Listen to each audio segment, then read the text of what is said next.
All right, we should be live. We should be back, family. Welcome back to.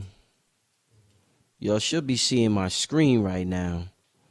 So, yeah. Okay. Yeah, I just got a text that we on, so that's good.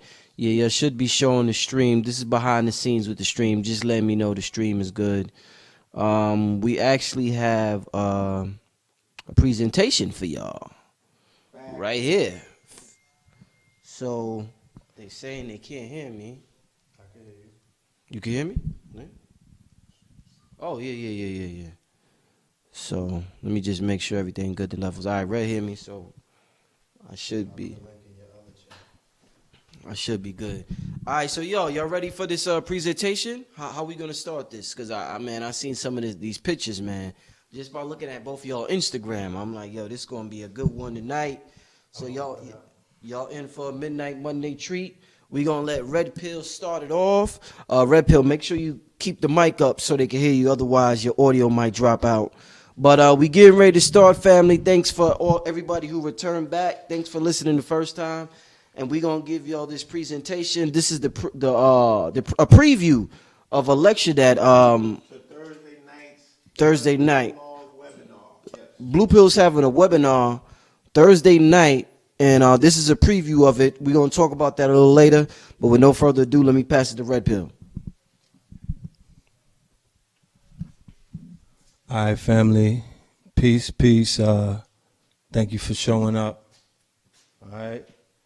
Let us get into this presentation tonight. I do not have a lot of time. I'm opening up for my brother Blue Pill with a prelude or premiere of my lecture.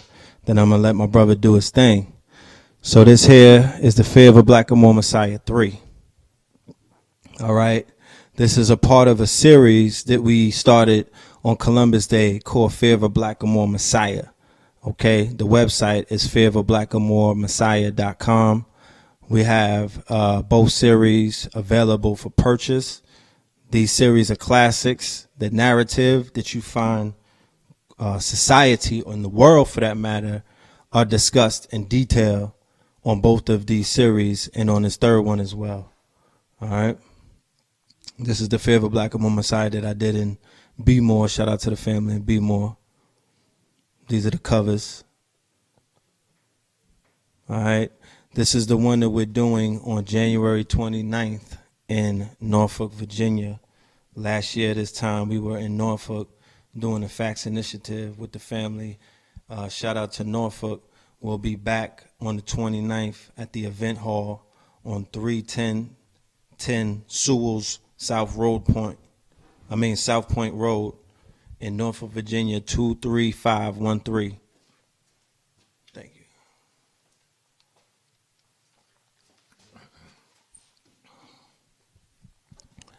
Now, this is a PDF that I'm doing. I had this video queued up.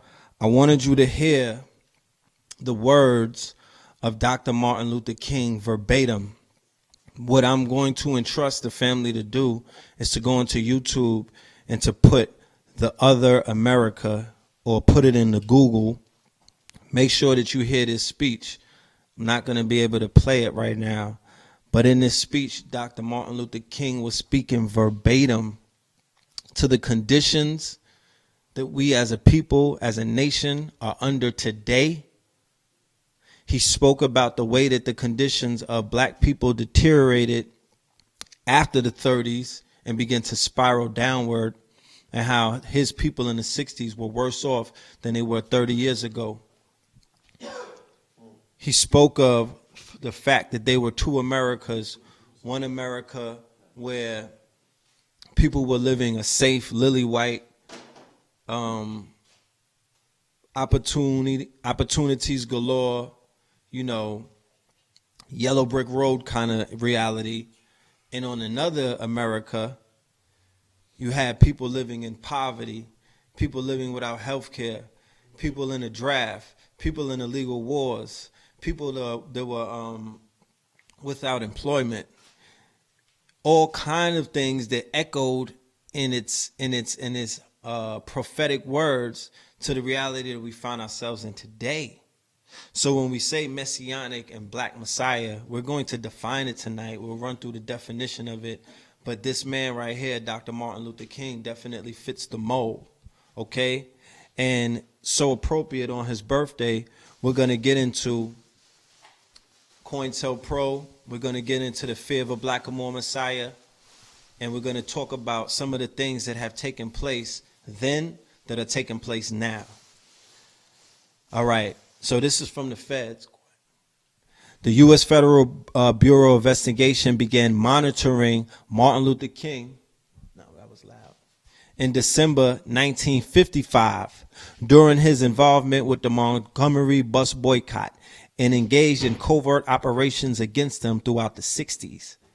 FBI Director J. Edgar Hoover was personally hostile towards King, believing that the civil rights leader was influenced by communists. This animosity increased after April 1964, when King called the FBI completely ineffectual in resolving the continual mayhem and brutality inflicted upon a Negro in the Deep South. Under the FBI's domestic counterintelligence program, which is COINTELPRO, King was subjected to various kinds of FBI surveillance that produced alleged evidence of extramarital affairs, though no evidence of communist influence. The FBI was created in 1909 as the Justice Department's unit to investigate federal crimes. Hoover became FBI director in 1924 and served until his death in 1972. Damn. Made for this. Throughout the 1930s, the FBI's role expanded when President Franklin D. Roosevelt asked the FBI to research subversives in the United States, and Congress passed a series of laws increasing the types of federal crimes falling under the FBI's jurisdiction. During World War II, the FBI was further authorized to investigate threats to national security. This loosely defined mission formed the heading under which the FBI began to investigate the civil rights movement. The FBI initially monitored King under its Racial Matters program. Let me go back. For all of my Black Lives Matter people out there, holla at your boy. The FBI initially monitored King under its Racial Matters program, which focused on individuals and organizations involved in racial politics. Although the FBI raised concerns as early as March 1956 that King was associating with card-carrying members of the Communist Party, King's alleged ties with communism did not become part of the focus FBI's investigations under the existing communist infiltration program, Commonfield, designed to investigate groups and individuals subject to communist infiltration until 1962. In February 1962, Hoover told Attorney General Robert Kennedy that Stanley Levison wanted. All right. Hoover responded to King's criticisms of the Bureau's performance in civil rights cases by announcing at a press conference in November 1964 that King was the most notorious liar in the country. Surprised by the accusation, King replied that he can only have sympathy for Hoover as he must be under extreme pressure to make such a statement. King asked an intermediary to set up a meeting between himself and Hoover to understand what had led to the comment. Andrew Young, a King aide, was present at the meeting. Recalled that there was not even an attitude of hostility between the two, but at about this same time, the FBI anonymously sent King a compromising tape recording of him carousing in a Washington, D.C. hotel room, along with an anonymous letter that SCLC staff interpreted as encouraging King to commit suicide to avoid public embarrassment. Okay, these were some of the things that they would do to, intimidate. In August 1967, the FBI created a COINTELPRO against black nationalist hate groups, which targeted SCLC, King, and other civil rights leaders. King was identified as a target because the FBI believed he could become a messiah who could unify black nationalists should he abandon his supposed obedience to white liberal doctrines and embrace black nationalism. So I'm going to pause right there and ask you a question. If the feds know what the hell is going on, why you don't know that? So what they were saying was this: for all of my people who worship the idea, or you worship the concept of Dr. Martin Luther King being an obedient civil rights leader to white liberal doctrines, which is nonviolence, and if you embrace, or if you identify, or if you listen to when he was embracing black nationalism, because he actually did that. There's tapes and lectures where he was in his bag. They're letting you know that that Messiah that they fear would have become him if he were to become conscious, because that's just federal talk for becoming conscious right now. Should he abandon his supposed obedience to white liberal doctrines and embrace black nationalism? That was the Senate Select Committee. In the last few months of King's life, the FBI intensified its efforts to discredit him and to neutralize the SCLC. All right. Here's an excerpt from a book called Waiting for the Messiah, from Joe Louis to Martin Luther King Jr. One of the most persistent laments among Negroes in the United States is this: race has no great leader, wrote Oliver Cox in 1948. There is a sort of vague expectation that someday he will arise. But Negroes will not have a great leader because in reality, they do not want him. The following year, Ira Reid, writing on Negro movements and messiahs, found it ironic that the many serious crises over the past 50 years had produced no comprehensive race movement, not one significant race leader. Racial leadership seemed to be identified with individual achievement, in spite of the group limited handicaps, rather than with group activity directed towards group goals. Racial leadership seemed to be identified with individual achievement in spite of the group limited handicaps, rather than with group activity directed towards group goals. Figures like Marian Anderson, Ralph Bunchy, and Jackie Robinson were thought of as black leaders, although they were not identified with movement directed towards racial advancement. I'm going to say that again. Ralph Bunch, Jackie Robinson were thought of as black leaders. Floyd Mayweather, LeBron James. Who went to Trump? Mike Tyson or somebody. Steve Harvey. They are thought of as black leaders, although they were not identified with movements directed towards racial advancement. Reid ascribed the terms race leader and messiah to individuals who possess the quality and ability of directing and persuading socially defined groups known as races towards specific goals. I'm going to repeat that again. Reid ascribed the terms race leader or thought leader and messiah to individuals who possess the quality and ability of directing and persuading socially defined groups known as races towards specific goals. Thus, it was possible for Reid to include in his definition not only figures from political and intellectual life, but persons and aloof. Therefore, furthermore, the prospects of leading a proletarian movement would have been repugnant to Du Bois, despite his romanticization of the black working class. As Reid observed, it was difficult to identify any recognized leadership of the group's chronic maladjustment during what Roger Dalfoum has called the forgotten years of the black struggle. The very idea of a black messiah was contradictory in any case, as Cox had noted. A great black leader would be expected to assume the mutually antagonistic roles of racial crusader and Uncle Tom. he would have to be at once a symbol of aggressive militancy and social change, but simultaneously a subtle manipulative seeker of goodwill from white American society. I'm gonna repeat that again because I got kind of tripped up.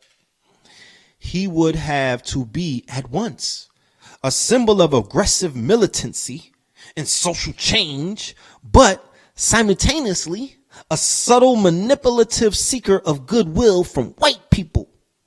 He would have to represent assimilative goals and the idea of full participation in American life, but at the same time, he would have to be combative and capable of inspiring black people to group solidarity and ethnic pride. Perhaps this was the reason that a silent man, unassociated with any political ideology or pretensions to leadership, came to symbolize the aspirations of black America during the 1930s and the 1940s. His name was Joe Louis Barrow. In September 1941, Time magazine called him a black Moses, leading the children of Ham out of bondage. From the deportation of Marcus Garvey in 1927 to the rise of Martin Luther King in 1954, no individual in black America was able to inspire the racial consciousness of the masses of black Americans in the way that Joe Louis did. He first captured imagination of the people on June 25th, 1935 with his victory over Primo Carnera in New York's Yankee Stadium. 3 months earlier, 3,000 people had packed themselves into Adam Clayton Powell's Abyssinian Baptist Church in the same city to demonstrate their support for the Ethiopian resistance to Mussolini's imperialistic aims. Roy Otley observed that many black Americans were rooting for Joe Louis because he was fighting an Italian, others because he was fighting a white man. But all Negroes joined in his corner because he was a Negro. But all black people joined in his corner because he was a black man. But all Moors joined into his corner because he was a Moor, a blackamoor. Lewis himself reports that his camp was besieged by representatives of black groups who came to tell him of Mussolini and Ethiopia and of Marcus Garvey's Back to Africa scheme. Lewis had never heard of Marcus Garvey and was somewhat astonished. Okay, we'll get back to that. COINTELPRO. Long-range goals and prevention of a black messiah. Federal Bureau of Investigation featuring J. Edgar Hoover. I think this is on Genius website. Goals. For maximum effectiveness of counterintelligence program and to prevent wasted effort, long-range goals are being set. I read this in the first Fear of a Black Amor Messiah on Columbus Day, 2016. Number 1, prevent the coalition of militant black nationalist groups. In unity there is strength, a truism that is no less valid for all its triteness. An effective coalition of black nationalist groups might be the first step towards a real Mau Mau, Black Revolutionary Army in America, the beginning of a true black revolution. 2, prevent the rise of a messiah who could unify and electrify the militant black nationalist movement. Malcolm X might have been such a messiah. He is the martyr of the movement today. Martin Luther King, Stokely Carmichael, and Elijah Muhammad all aspire to this position. Elijah Muhammad is less of a threat because of his age. King could be very real contender of this position should he abandon his supposed obedience to white liberal doctrines, nonviolence, and embrace black nationalism. Carmichael has the necessary charisma to be a real threat in this way. This is the feds talking, family. Prevent violence on the part of black nationalist groups. This is of primary importance and is of course, a goal of our investigative activity. It should also be a goal of the counterintelligence program to pinpoint potential troublemakers and neutralize them before they exercise their potential for violence. Prevent militant black nationalist groups and leaders from gaining respectability by discrediting them to 3 separate segments of the community. The goal of discrediting black nationalists must be handled tactically in 3 ways. You must discredit these groups and individuals to first the responsible Negro community.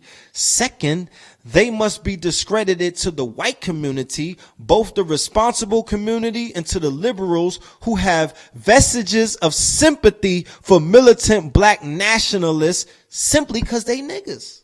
Third, these groups must be discredited in the eyes of Negro radicals, the followers of the movement.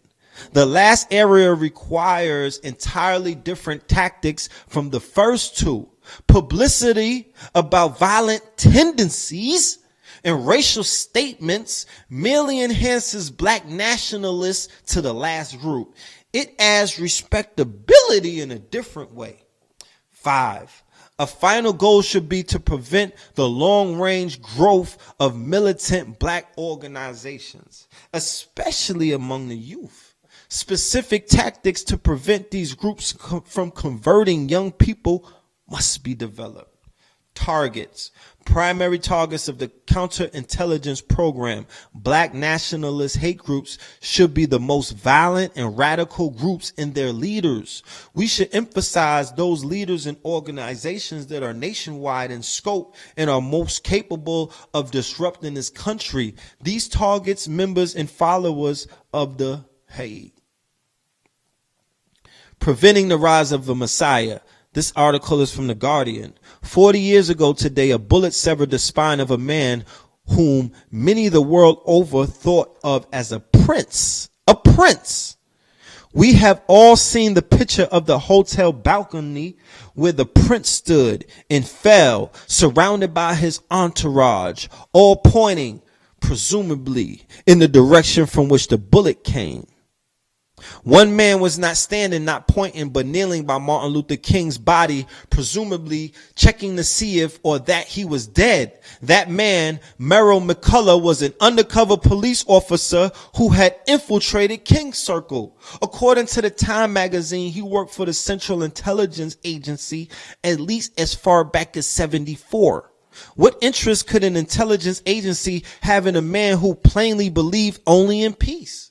In August 1967, 4 months after King called the U.S. government the greatest purveyor of violence in the world today, 3 months after 30 members of the Black Panther Party marched armed into the California state capitol and onto the front pages of newspapers worldwide, J. Edgar Hoover, the head of America's domestic law agencies, the Federal Bureau of Investigation, issued the following directive.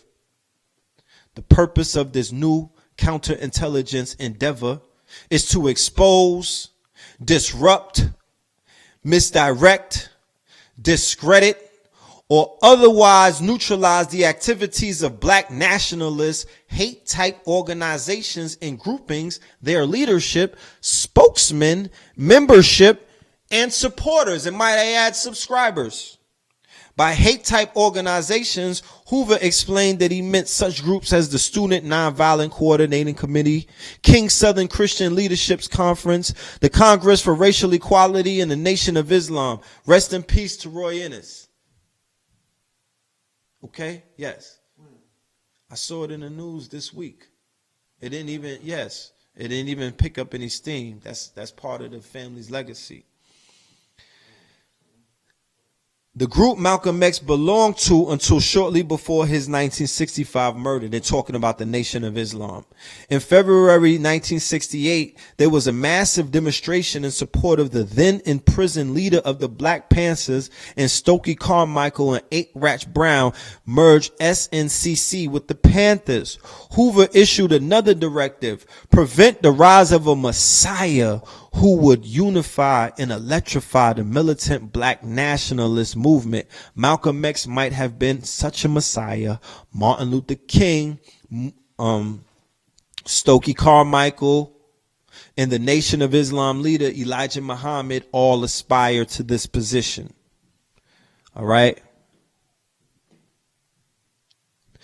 While the guns that killed Malcolm X were held by black hands, we now know that his bodyguard the day he was shot was an undercover police agent who later infiltrated the New York chapter of the Black Panther Party and charged many of its leaders with various crimes.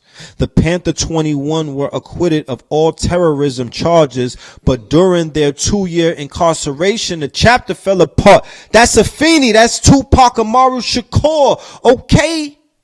Yes. Memo on engineering inter-scene violence amongst the Black Panthers. Okay. A 1970 memo. This is on Genius website. Genius website is a Jewish-owned hip-hop multi-million-dollar funded website that does annotation on rhymes and lyrics. All right. And they have in their engine, and they have on their site this information about the FBI and COINTELPRO. In their dossier. So put COINTELPRO documents and do the research. A 1970 memo from Hoover to all SAC officers and offers insight into how the FBI experimented with psychological tactics, psyops, through which the Bureau would either engineer conflicts and violence amongst the Black Panthers and other like groups and among the Panthers' ranks as well. The ranks? Hoover and the Bureau's efforts were in 1970 buoyed by the successful fomenting of violence the previous year when the tension engineered between the Panthers and the U.S. United Slaves Organization. Isn't that Karanga and them? Okay. Happy Kwanzaa. Concerning the first proposal submitted by Detroit, counterintelligence action by San Francisco to capitalize on Huey P. Newton's favorable stand towards homosexuals has already been authorized by the Bureau. The second Detroit proposal to consider directing an anonymous communication to Newton accusing David Hillard of stealing Black Panther Party funds and depositing them into foreign banks does have merit, and the Bureau does not concur with San Francisco's observation that this will have little effect since there is no record that Hillard is skimming large amounts of money. Purpose of counterintelligence action is to disrupt BPP in its immaterial whether facts exist to substantiate the charge. If facts are present, it aids in the success of the proposal, but the Bureau feels that the skimming of money is such a sensitive issue that disruption can be accomplished without facts to back it up.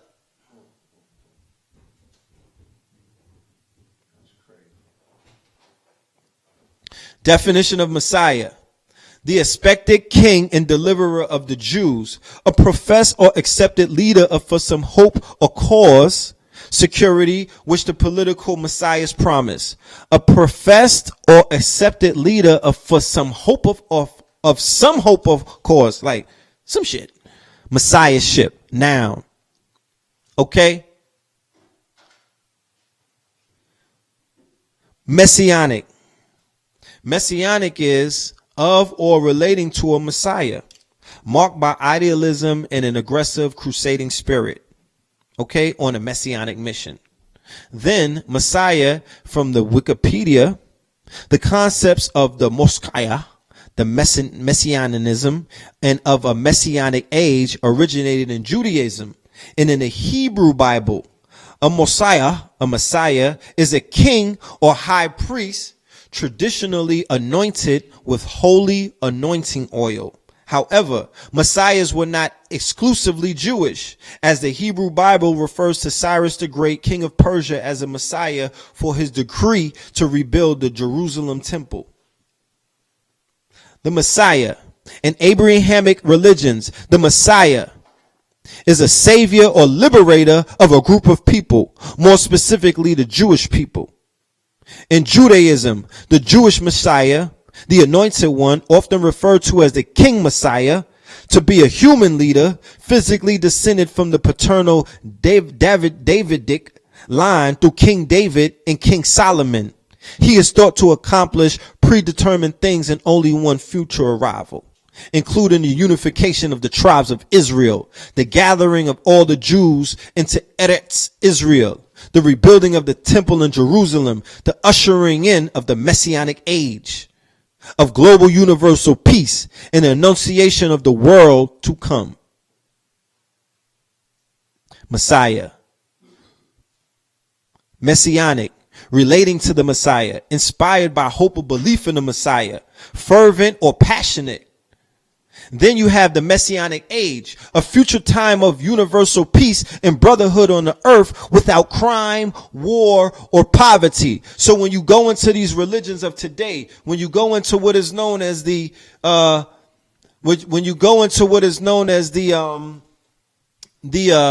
what's these people, the evangelical Christians, okay, the evangelical Christians, the people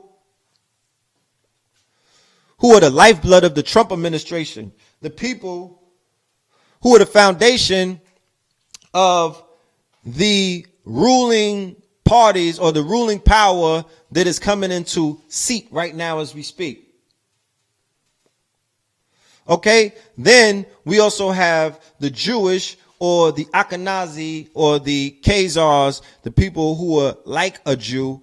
You know what I mean? They have their messianic doctrines and their messianic age that they're preparing for, and they are willing to go to lengths for, and they are ushering it in by any means necessarily, by manipulating events and by doing whatever it takes to bring about a future time of universal peace and brotherhood on the earth without crime, war, or poverty.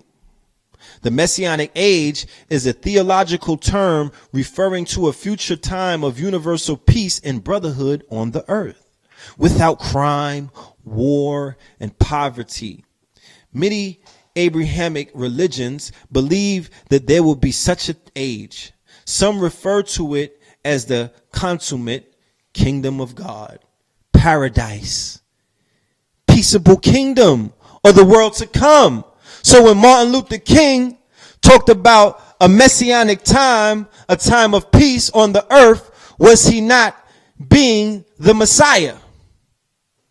When he stood in front of the mall and he said, when he had that speech in front of the world, was he not speaking of a time of standing on the mountaintops and seeing our people in a time of universal peace and brotherhood without crime, war, and poverty?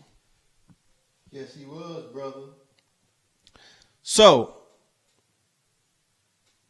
what you have in this messianic age is also something known as a Messiah complex, because we cannot talk about a fear of a black or more Messiah without talking about some of the side effects of what the messianic age brings with it. Speak on it, God.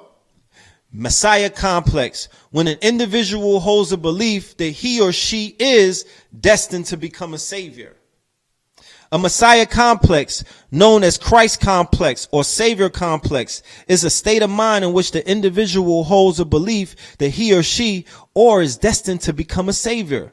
The term Messiah complex is not addressed in the Diagnostic and Statistical Manual of Mental Disorders, the DSM, as it is not a clinical term nor diagnosable disorder. However, the symptoms of the disorder closely resemble those found in individuals suffering from grandiose delusions or delusions of grandeur. This form of delusional belief is most often reported in patients suffering from bipolar disorder and schizophrenia. When a Messiah complex is manifested within a religious individual after a visit to Jerusalem, it may be identified as a psychosis known as Jerusalem syndrome. Grandiose delusions, psychiatric diseases, manic state of bipolar disorder, schizophrenia, delusional disorder, substance abuse disorders. Let's define grandiose delusions. Delusions of grandeur, expansive delusions, or megalomania is a subtype of delusion that occurs in patients suffering from a wide range of psychiatric diseases, including 2/3 of patients in manic state of bipolar disorder, half of those with schizophrenia, patients with the grandiose subtype of delusional disorder, and a substantial portion of those with substance abuse disorders. They call them GDs. Grandiose delusions are characterized by fantastical beliefs that one is famous, omnipotent, wealthy, or otherwise very powerful. The delusions are generally fantastic and typically have a religious, science fictional, or supernatural theme. There is a relative lack of research into GD, in contrast to the persecutory delusions and auditory hallucinations. About 10% of healthy people experience grandiose thoughts but do not meet full criteria for a diagnosis of GD. Research suggests that the severity of the delusions of grandeur is related to a higher self-esteem in individuals and inversely related to any individual's severity of depression and negative self-evaluations. Symptoms. According to the DSM-4 diagnostic criteria for delusional disorders, grandiose type symptoms include grossly exaggerated beliefs of self-worth, power, knowledge, identity, exceptional relationship to a divinity or famous person. For example, a patient who has fictitious beliefs about his or her power or authority may believe himself or herself to be a ruling monarch who deserves to be treated like royalty. Will you look at here? There are substantial differences in the degrees of grandiosity linked with grandiose delusions in different patients. Some patients believe that they are God, the Queen of England, a president's son, a famous rock star, and so on. Okay? Others are not as expansive and think that they are sidle sports persons or great inventors. Imhotep. Expansive delusions. Expansive delusions may be maintained by auditory hallucinations, which advise the patients that they are significant, or confabulations when, for example, the patient gives a thorough description of their coronation or marriage to the king. Grandiose and expansive delusions may also be a part of fantastic hallucinations, in which all forms of hallucinations occur. There's some positive functions though. Grandiose delusions frequently serve a very positive function for the person by sustaining or increasing their self-esteem. You go. As a result, it is important to consider what the consequences of removing the grandiose delusions are on the self-esteem when trying to modify the grandiose delusion in therapy. In many instances of grandiosity, it is suitable to go for a fractional rather than a total modification, which permits those elements of the delusion that are central for self-esteem to be preserved. Okay? Like Biggie said, it'll just be between me and you. I'll let him know. God complex. Refuse to admit error or failure. God complex. A God complex is an unshakable belief characterized by consistently inflated feelings of personal ability, privilege, or infallibility. Description. A person with a God complex may refuse to admit the possibility of their error or failure, even in the face of irrefutable evidence, irretractable problems, or difficult or impossible tasks. The person is also highly dogmatic in their views, meaning the person speaks of their personal opinions as though they are unquestionably correct.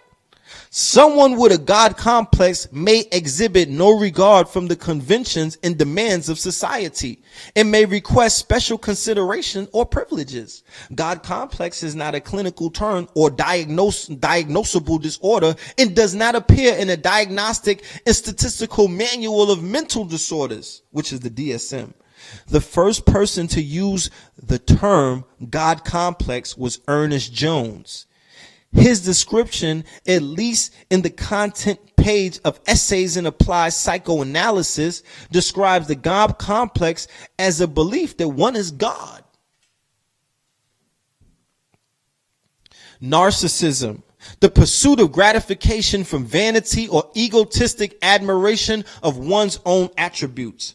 Narcissism is the pursuit of gratification from vanity or egotistic admiration of one's own attributes. The term originated from Greek mythology, where a young narcissist fell in love with his or her own image reflected in a pool of water. Narcissism is a concept in psychoanalytic theory, which was popularly introduced in Sigmund Freud's essay on narcissism. The American Psychiatric Association has had the classification narcissistic personality disorder in its diagnostic and statistical manual of mental disorders. There it goes again, that DSM.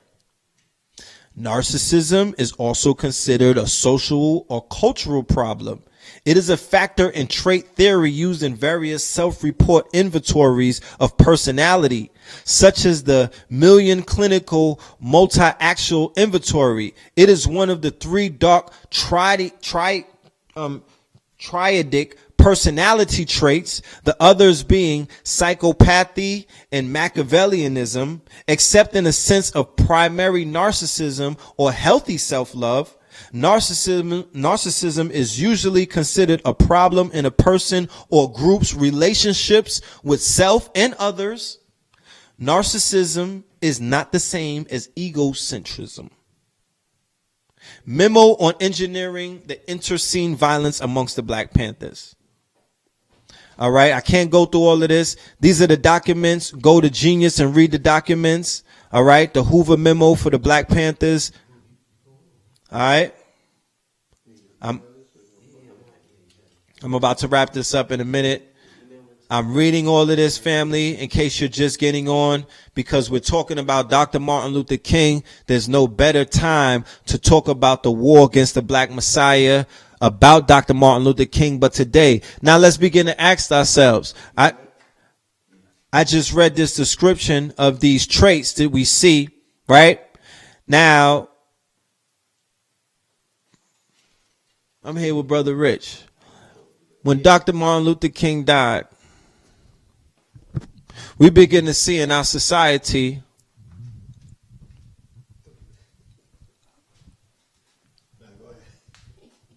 I want to know, what do you think was the impact of the murdering or the fallout from the assassination of kings or messiahs that it had on the psyche of our parents and their elders?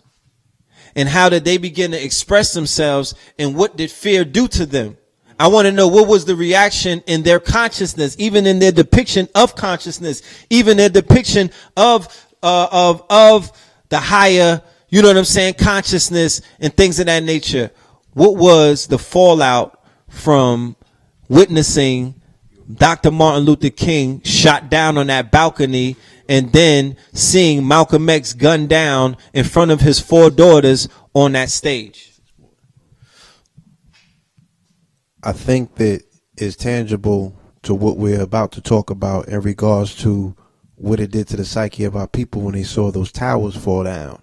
I've said specifically on many occasions, we have preludes to our Twin Towers collapsing. In our generation, it would be hip hop. You know what I'm saying? Tupac and Biggie Smalls. And our parents' generation is King and the Prince, Malcolm X. You know what I'm saying? When you see the assassination, it's what they have actually. There's a ritual called the killing of the king ritual. Yes. You know what I'm saying? And like you said, this is something that they've enacted during medieval times, where they would cut the head off of the king. You know what I'm saying? And they would demoralize the people. It's the same thing that Willie Lynch enacted in his letter when he was talking about taking the strongest man, right? Or the alpha amongst the group, which in these terms, if we're talking in terms of a primal state, that would be the king. That's the silverback of society. So yes, the ones who have influence, the ones who can move, right? The primates forward. Facts. Caesar. Right? Exactly. And don't take this the wrong way, family, if I'm making references to mammals as primates. All right, we're just talking in our primal state. Okay, the raw energy of a people.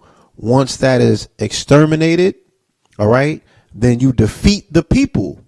All right, it's the same thing when we're talking, if we're talking street terms. All right. If you knock the boss off, okay, then the workers are going to what? They're gonna lay down. Yeah, you're gonna Nino Brown them. You're gonna Nino Brown them. You know what I'm saying? Come see me at the plaza. Facts. Yeah. You feel me? Or was that Tony? Any which way. Meet me at the plaza. That's King of New York. That's E- Frank White. Either way, we're talking about, right? And it's key that you bring those figures up, because I'm gonna speak on them in a little while. This conflict that everybody has about Jesus, you know what I'm saying, whether he's real or not. I say to me, it really don't matter, because Scarface ain't real. Nino Brown ain't real. You know what I'm saying? Do me a favor though, answer that question, because I have to wrap this up. About the impact. Let Rich answer that. All right, hold on.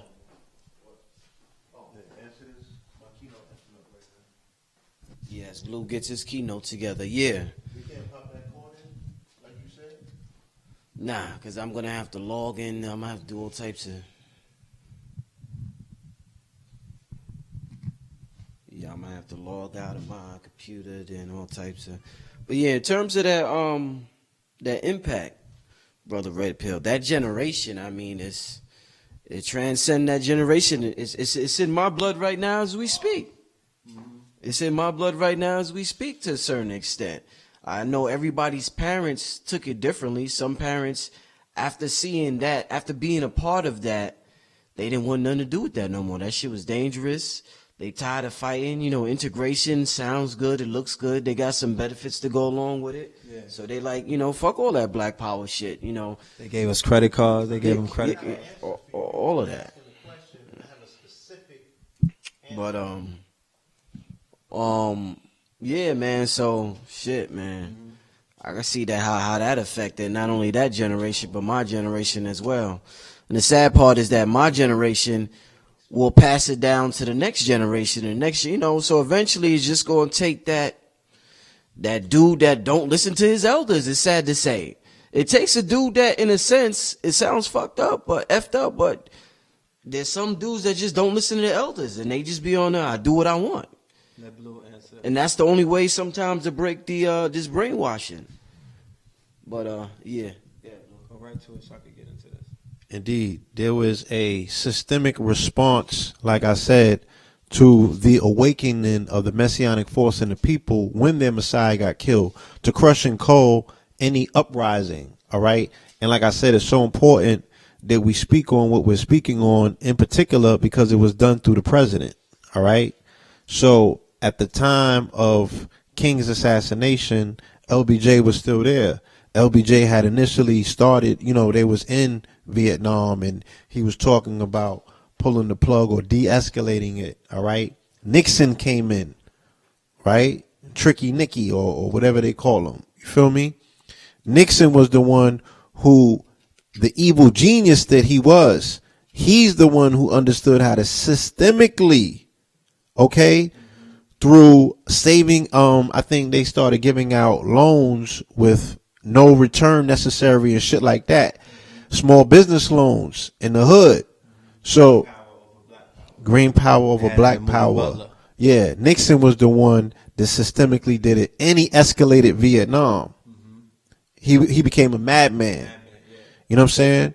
And American, the history, Netflix, must watch. Yeah. That's a must watch. Oliver Stone's The Untold History of America. Yes. That is a must watch. If not just for reference points, definitely for chop those clips up. Exactly. If you want to know where we're going with this thing, especially presidential politics, if you want to understand the continuance of the domestic policy in this country of keeping niggas in their place and foreignly bombing brown, yellow, and red people continuously. Continuing nonstop campaigns. And shout out to all of what they call the quote unquote yellow people out there. Because they caught hell in the fucking century of America. You feel me? But they fought. So we ain't even gonna, you know what I mean? I'm gonna get into that in my lecture. But listen, yes, so through presidential politics, right? Through domestication programs, okay? Through domestication programs, they were able to what? Through furthering their integration model, allow people to participate in the way in which they put their angst down and they picked up their, their dream. Like, I'm gonna try this shit out. You know what I'm saying? American dream. Yeah, I'm gonna go for this All white right. picket fence or what have you. And then came the drugs. Yes. And then it was a rizzle. It's a wrap. And it's been scattered ever since, which is a biological warfare program. Tantamount to the same thing that you saw in Nagasaki and Hiroshima with a slower effect. Fact. Okay? Because it's a 7-generational window involved when you drop bombs that are biochemical. So crack cocaine has a 7-generational effect. We are only feeling the 4th, maybe the 5th. So, yes, we haven't even gone into the full effect in terms of, the intensity dealing with the 7th generation. And now that's being compounded by heroin. And the pills are just a return to the heroin that was around during the time of Nixon. All right. Again, when they were invading countries, Asian countries in particular, you know what I'm saying? Or Eastern countries in particular. You feel me? And extracting drugs out of those countries and dealing with big pharma, of which, of course, under the Obama administration had a record-breaking take. Like, they did, like, the billies they did is ridiculous, son. Yeah. You feel me? So it's all there. Like, you know what I mean? As we keep talking about these presidential politics and people is like the president don't matter and what have you, it's clear. All right. Indeed. So let me finish. Let me wrap this up and just touch on the situation that's going on right now. We were just talking about King. We were talking about some of the traits that the ones who infiltrated the movements, they use these weaknesses. They use these psychological evaluations of their targets. They use the fact that some men had weaknesses for white girls. They use the fact that some men had weaknesses for white coke. They use the fact that some motherfuckers had weaknesses for white everything. Or, whatever it was, they were able to infiltrate and they were able to target the fam. So, on Martin Luther King's, to show you how much has not changed, because much has remained the same, all the way up into 2017, here we have John Lewis, who is somebody who marched with King, who was part of the civil rights movement. He is having a squabble with the president-elect, okay?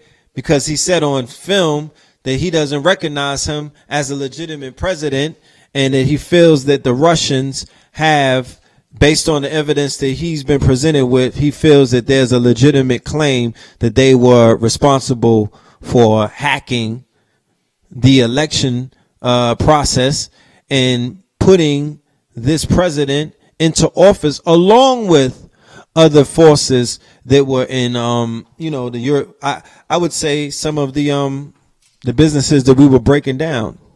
Yeah, they were in cahoots. Some of his billionaire funders and many of their corporate interests, and yeah. So here you have this dude falling out.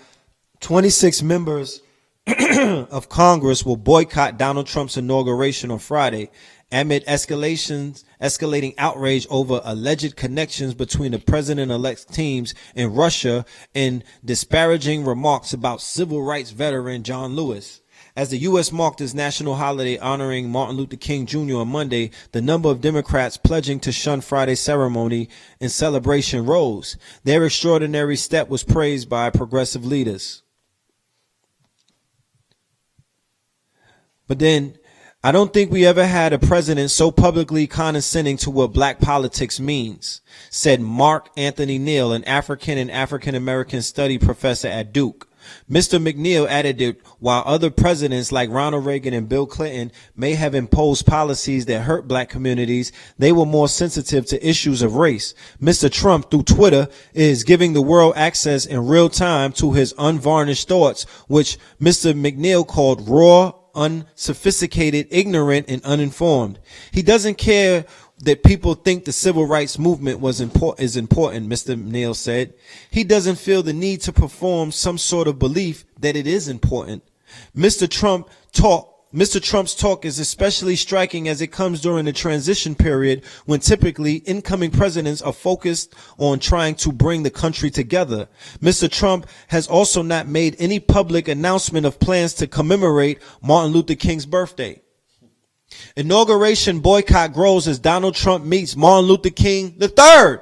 Going back to what Rich was talking about earlier with the children of these slain leaders, or the children of supposedly black leaders, or these children of these black messiahs who do not exemplify the same spirit, the same message, and the same messianic force that their parents exemplified. But what we talked about earlier is envision a show like Game of Thrones, where the Starks were vassals of the state. They had no power.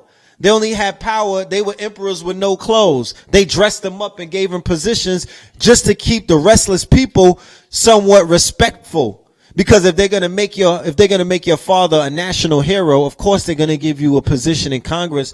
But you don't have, you're toothless.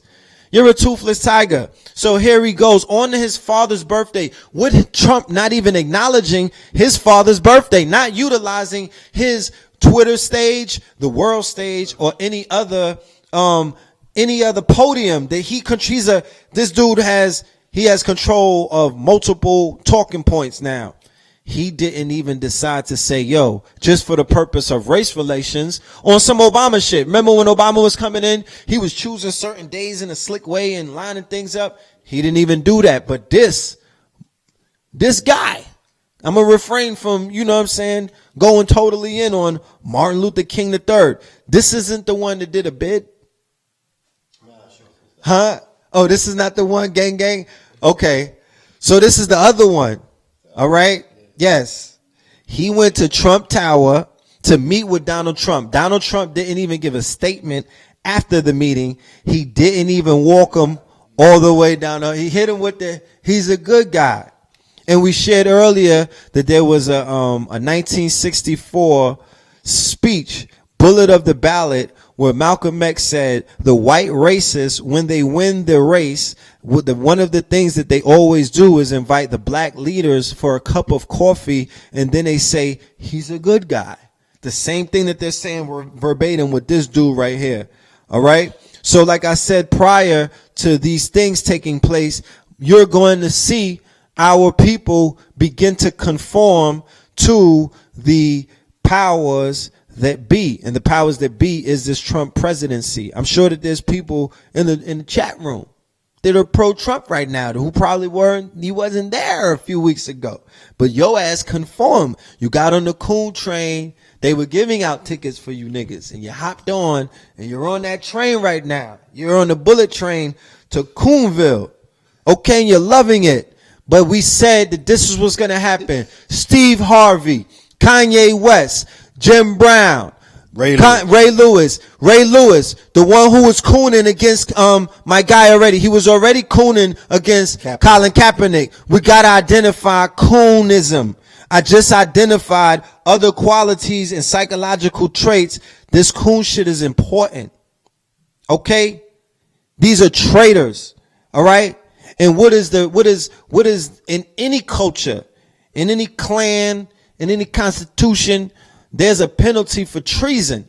All right. You cannot be you don't need to go meet with Trump. Okay. Let that nigga sit in his office and get a tan. What are you talking to him about? And if there was anything to talk about, you don't even have the power to have him address the people or address, you know what I mean? Say something against the white racism. Say something against the Nazis. Say something against the alt-right. But you don't get that. So here we go. Asked about Lewis, King said, things get said on both sides in the heat of emotion. And at some point in this nation, we've got to move forward. He added that he will continue to evaluate Trump's commitment to representing all Americans. I believe we have to consistently engage with public pressure, King said. It doesn't happen automatically. My father and his team did that. I think my father would be very concerned about the 50 to 60 million people living in poverty. It's insanity that we have poor people in this nation. It's unacceptable. We need to be talking about how to clothe people. How do we feed people? Oh, you just figured that out? This is one of the tweets that this dude sent at John Lewis. Okay? This is your guy, John Lewis. People love this guy. John Lewis. He's a hero. He's a hero. And right, he told him that he'd go and mention the crime of his neighborhood, and they, he's just going in on him. Wait, ain't he over, fourth ward, sixth ward? Yeah. He got like the sixth. Yeah. He got like the sixth ward and all of that. All right. So we're almost coming to a close of this part of this opening up. Yeah. All right. So we're gonna let Blue Pill do his thing. We're gonna segue. Huh? We're gonna jump in. We're gonna, still keep the conversation about this messianic force. I'm gonna give them some cultural references about where this messianic force stems from, where it originates from. We're gonna talk about Christ. Oh, beautiful, beautiful. You know what I mean? I wanna continue. I don't want to use tonight to debase, the legacy and play the blame game or the victim to the potential that Dr. Martin Luther King represented, or the messianic force that he represented, especially when I heard the presentation that he did, I think at Stanford, which was called The Two Americas. So when you hear consciousness and streams of conscious and intelligence and a man making points and being prophetic, because you could play it right now and it means every word verbatim will hit. Just like Malcolm. Just like Malcolm. Yes. So our people, all right, here we go, Blue. You good? All right. So thank you, family, for being there for this information. Like I said, that was just a small clip for The Fear of a Black and More Messiah 3. You know what I mean? We're gonna let Blue do his thing. Peace. Yes, indeed. Like I said, I'm going to continue where you left off. I'm just going to expound on some points. We're going to deal with the historical import of the messianic force by way of Christ. You know what I'm saying? This is somebody who's definitely identified with, there's a considerable amount of people in the world still waiting for the return of the Messiah in the form of Christ. And through my research dealing with these 44s, I've been able to uncover that story is coded. There's a codex involved in that story. You know what I'm saying? And it points directly to what's taking place in the here and the now. So I just want to jump into some things and point some things out for you just to show you some interesting correlations. Of course, like I said, the connection between the Law 44 in particular and Martin Luther King is, I have my pantheon of the Law 44. I have what's called a 3-king pantheon. All right. And it involves Martin Luther King. And there's 3 kings, and they both, all 3 of them have in common is that they're dreamcasters, meaning that one of them has forwarded a dream and the other one has continued it. You know what I'm saying? Even if that dream has become a nightmare. And when we talk about these messianic forces, we want you to get out of your puritanical views of what messiahs are or what Christ's energy is. That has been fed to you by institutionalized religion. You feel me? The brother already read what the explanation was. All right. So we're going to go with that. And the terms and conditions of our society have changed based on the environment, based on the conditions of our society. So the people that are necessary to come in that environment and play to the concepts and the the concepts and the consciousness of the people will also have to conform to that environment. All right. So Martin Luther King, okay, who came with the speech that I Have a Dream, we know that he was assassinated on April 4, on 4/4/68. Okay. Thus creating this environment, like I said, once the society was infiltrated by these different government organizations, as he already expertly laid out, and they enacted their chemical warfare on the society and economic warfare, and all of these different policies were put forth by presidential politics. Okay, then it creates an environment in which a brother like Christopher Wallace, Biggie Smalls, could come about many years later. And, you know, it was all a dream is what he came in with. You feel me? And he was the king of New York. And we know that he kicked in the door waving his 4/4. And then he creates, through his dream or through his terraforming of society or through his concepts, okay, a world in which we now live in, where there's crass materialism, capitalism is out of control. But now we have a hip hop president, you know what I'm saying? Somebody who was echoing the ethos of Jay-Z, a person is directly connected also to the laws and to 44 and to Biggie Smalls as well. So you have the king of kings. You have Barack Hussein Obama, the 44th president, who comes in with the dreams of his father, this brother that comes forth pitching hope, and hope is an opiate like dope. You know what I'm saying? So now we are all in the poppy field. The entire society is all doped out off of hope.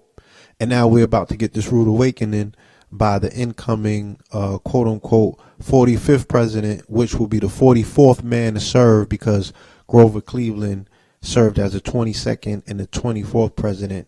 So in essence, he's mirroring. That's why he's talking about 8 years. That's why he's talking all his cloth talk. And we already know that his direct ascension to presidency is directly associated to Obama, because he cannibalized him. This is somebody who has such a hard on for this man that he cut his teeth by becoming the voice mouth or the voice piece for the birthers. You know what I'm saying? Yes, his antagonist. So even if you go and look at the White House correspondent dinner, when Obama showed what a Trump White House would look like with Trump in the audience, and it was all laughs, Trump was the only one that wasn't laughing. He had this intent focus on him, like, I'm about to eat your food, homie. And that's what he did. So now, like Akhenaten of past, who the conspiracy theorists were saying that Obama was the second coming of, now you have this entire priesthood that's coming in, because that's all the Klan is. They're occult priests. You know what I'm saying? You have this priesthood that's coming in now to do away with the legacy of Akhenaten, to erase all of his doings. The first leg of that is going to be Obamacare. We are looking at the mythos play itself out.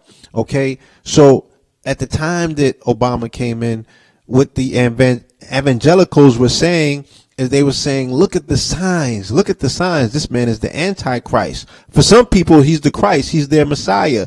This is the one that the quote unquote blacks have been waiting for. For other, that means automatically he's the Antichrist. Because if you got a black church, God damn it, then you got a white church. So there's a split in how Christians are even indoctrinated in how to worship or see their messianic forces, their Christ and their God. Okay? So if that's the case, then we have to take a step back and say, well, what is it that they saw in this brother that they were able to identify that? You know what I'm saying? What potential of messianic force did he have in him? The fact that he was a Leo, so that's a king. The fact that his middle name is Hussein, and that's a king. You feel me? The fact that he's the leader of the free world. The fact that he's carrying them 44s, and the evangelicals along with the the Zionists were saying, well, there was only 44 kings of Israel. So is this what he represents because of how they're looking at the providence of what they call this, the shining house on the hill, as Reagan would say, how they have termed America, or the U.S. for that particular matter. So this is a construct that the framers will tell you this country was put together as a Christian country. But any research will tell you that this country was put together by deists who were not Christians. And any further research will tell you that this country is Masonic. You know what I'm saying? So there is a design in particular put in place with this country that has a destiny involved with it. Okay. If you look at Washington, D.C., it's 10 by 10 square miles. So it sits in a box. And if you look at where the White House sits in particular, then that also sits in the box. All right. And in the 1600 Pennsylvania, you're looking about a 4 by 4 box, and it permeates throughout. It has a 550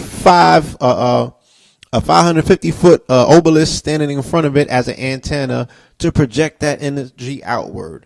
So with this incoming president, again, like I said, who on the surface is being called the 45th, but is the 44th president, what energy is going to be permeating throughout the union? We've already identified the fact that whatever president presides over this particular union, in particular post 9/11, the energy of that president starts terraforming the society. Case in point, let's take a look directly at 9/11. Okay, what president was in the seat for 9/11? George Bush. What rapper rose to prominence in the reign of George Bush? 50 Cent. Okay, 50 Cent and George Bush share a birthday. Okay, at the time of Get Rich and Die Trying, when that came out with the military beat step that it had, G-Unit, what? We here. What? You know what I'm saying? And the brother readily identified the fact that 50 came out of the shock program just like he did, which is military boot camp up north for people who are not going to go and serve out their full sentence. They send them to boot camp. All right. So he came with a boot camp cadence, and this is how he was putting his music together as military. That same energy that he was infusing into the public. Because I'm telling you, I saw grandmothers bumping that CD out of their car. I seen Russian Jews bumping the CD. I seen everybody bumping the CD. You understand? That is the same energy that they utilize to go to war with. All right. When they ran up in Iraq, that's the same soundtrack that was playing and permeating through the atmosphere, and everybody was in war mode. All right. Case in point, like I said, when you look at the second 9/11 ritual to take place in the shadow of the first 9/11 ritual, it involves 50 Cent and George Bush's arch nemesis, Kanye West. Okay. They had the 9/11 showdown, and 50 Cent lost to Kanye West. All right. So Kanye West from Chicago now represents this particular energy of differentiation, no longer this gangster energy. And then you have this president coming from the streets of Chicago, pretty much ordained by the fact that I said what? The consciousness will permeate that particular society or that particular environment. So now this Leo comes in, and, you know, his right hand is Jay-Z, Mr. 44 himself. You know what I'm saying? Beyonce, who bangs on the floors harder than any other queen bee for that matter. And there's reasons for that, and we're going to get into it in this particular lecture. So I want to expound, because people, when I did my last interview, my very last interview here, it was the interview with the brother from Harvard. And he was like, you know, we were talking about the messianic force, and he was asking some wonderful questions, and I got a lot of feedback. Yes, salute to my brother Chris. I got a lot of feedback from that. The people want me to expound on that because I touched on some points, and he's like, brother, you started going somewhere. Can you go there? And people have always been asking us, well, what do we have to do with the law of 44 in particular? Is it something that we're seeing outside of us? Is it a peripheral view, or is it something that you can identify yourself with internally? Are you in this, or are you outside of this just making interpretations? You know what I'm saying? How deep does this prophecy go? So I'm going to get into this. All right. In 2012, which again was another one of the shadows that he presided over as president, whoever won that seat would be in the seat when this particular planet, this country, is going to merge with the galactic rift in 2012. So that means that when this planet, it was going into the darkest space when the world was supposed to end, this time cycle, you know what I'm saying? Obama was president. He was mooring the ship. All right. In so many words, he was mooring the ship. Okay. So a melanated man was in charge of this boat, this solar ship, as it was coursing into unknown, uncharted waters. All right. Same way that the president that sits in this seat represents what? The ascension of us going into the future. This president will be in the seat going into 2020. All right. So Obama was in the seat going into 2012. And 2012 was dealing with the Mayan prophecies, or as we understand them, the Olmec prophecies. What do these prophecies deal with in particular? We never really got to that because people are so confused on what the Maya is, which means the illusion. So the conversation never got past the Maya. You're not going to find the Maya if you're looking for the Maya. But shout out to Dr. Sabi. You know what I'm saying? He always speaks about the Maya that he encountered, not only in Mexico, but Honduras as well. And me and Red on our trip to Mexico in 2012, to Cozumel, to the pyramids, we ran into the Maya. And the Maya told us that the mother civilization in Mexico was the Olmec, hands down. Okay, they said your people were the ones who populated this place and who run things. On my YouTube channel. Okay, yeah, you can check the YouTube out. We got the whole interview on the YouTube. So let's take a look at what popped off in 2012. All right, our present great cycle, which began 3113 BC, that's a 44. Okay, and went to 2012. The square root of 2012 is 44. We're gonna get into all that. All right, so you're talking 144 to the next. It's called the age of the fifth sun. The time period is ruled by 4 earth. The fifth age is the synthesis of the previous 4. 4 earth, called Kaban in the Mayan language, and Olin in Aztec, has several meanings, including movement, ship, evolution, earthquake, navigation, synchronicity, clue tracking, turtle, which is the continental United States, mind you, with the 13 shells on the back. Another clue as to why they are so in love with the number 13 here. All right. In the Mayan language, the word Ol of Olin means consciousness. In Mayan calendrics, the initial date the Earth entered the fifth world was August 13th, 3113 BC. Written in Mayan long count notation of 13.0.0.0.0. So you get it. You know what I'm saying? They just hitting on the fact that this was the inauguration into a new time period of consciousness, or what Europeans have termed the new age, quote unquote, right? So this is the ending of someone else's age. All right. So who do you see getting all nervous and bent out of shape, dealing with not only the coming of a new age, but what they're calling the dawning or the ending of their age? So you got to understand why certain people are acting a certain way and losing their cool, because they're looking at a different clock than you are. You might be acting all comfortable like you got time to waste. Other people don't. You feel me? So let's get into this next slide. That's the rallying cry to alt-right. Right? So when we're dealing with the Maya or the Olmec for that particular, all right, the predominant mythos of this civilization is the Mayan hero twins. Okay? So let's do some research on what that means. The Mayan hero twins are the central figures of a narrative included within the colonial Keiichi document called a Popol, and constituting the oldest Mayan myth to have been preserved in its entirety. Called Hanapu and Exbalangu in the Keiichi language, the twins have also been identified in the art of the classic Mayas. The twin motif recurs in many Native American mythologies. The Mayan twins in particular could be considered as mythological or mythical ancestors to the Maya ruling lineage. All right.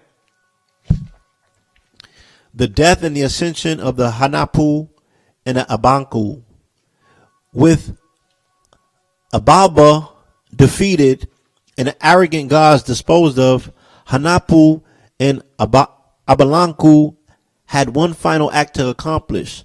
They returned to the Abalbin ball court and retrieved the buried remains of their father, one Hunapu, and attempted to rebuild him. Sound familiar? Okay. Although his body was made whole again, he was not the same and was unable to function as he once did. So we know what that function is about. The twins left their father there in the ball court, but before doing so, told him that he would be prayed to by those who sought hope, and this eased his heart. Then finished, the pair departed Abalba and climbed back up to the surface of the earth. They did not stop there, however, and continued climbing straight up onto the sky. One became the sun and the other became the moon. So what they're saying is that they had to descend into the underworld. The underworld is synonymous with Scorpio. Okay? And all of these mythos, whether we're dealing with a Saul or whether we're dealing with Jesus, right? The Christos, the Christ. Okay? According to the Christian narrative, Christ is in hell right now. Okay? And he's not to be released until the rapture. So he's not in heaven chilling with God. According to the mythos or the script, he's supposed to be in the underworld until all of this shit gets set right and it becomes the new kingdom. So we're just going with the narrative and the mythos. Because like I said, the mythos can be found in many different places under many different names, but they have a lot of connecting, correlating factors to them. So we're just going to run through these mythos.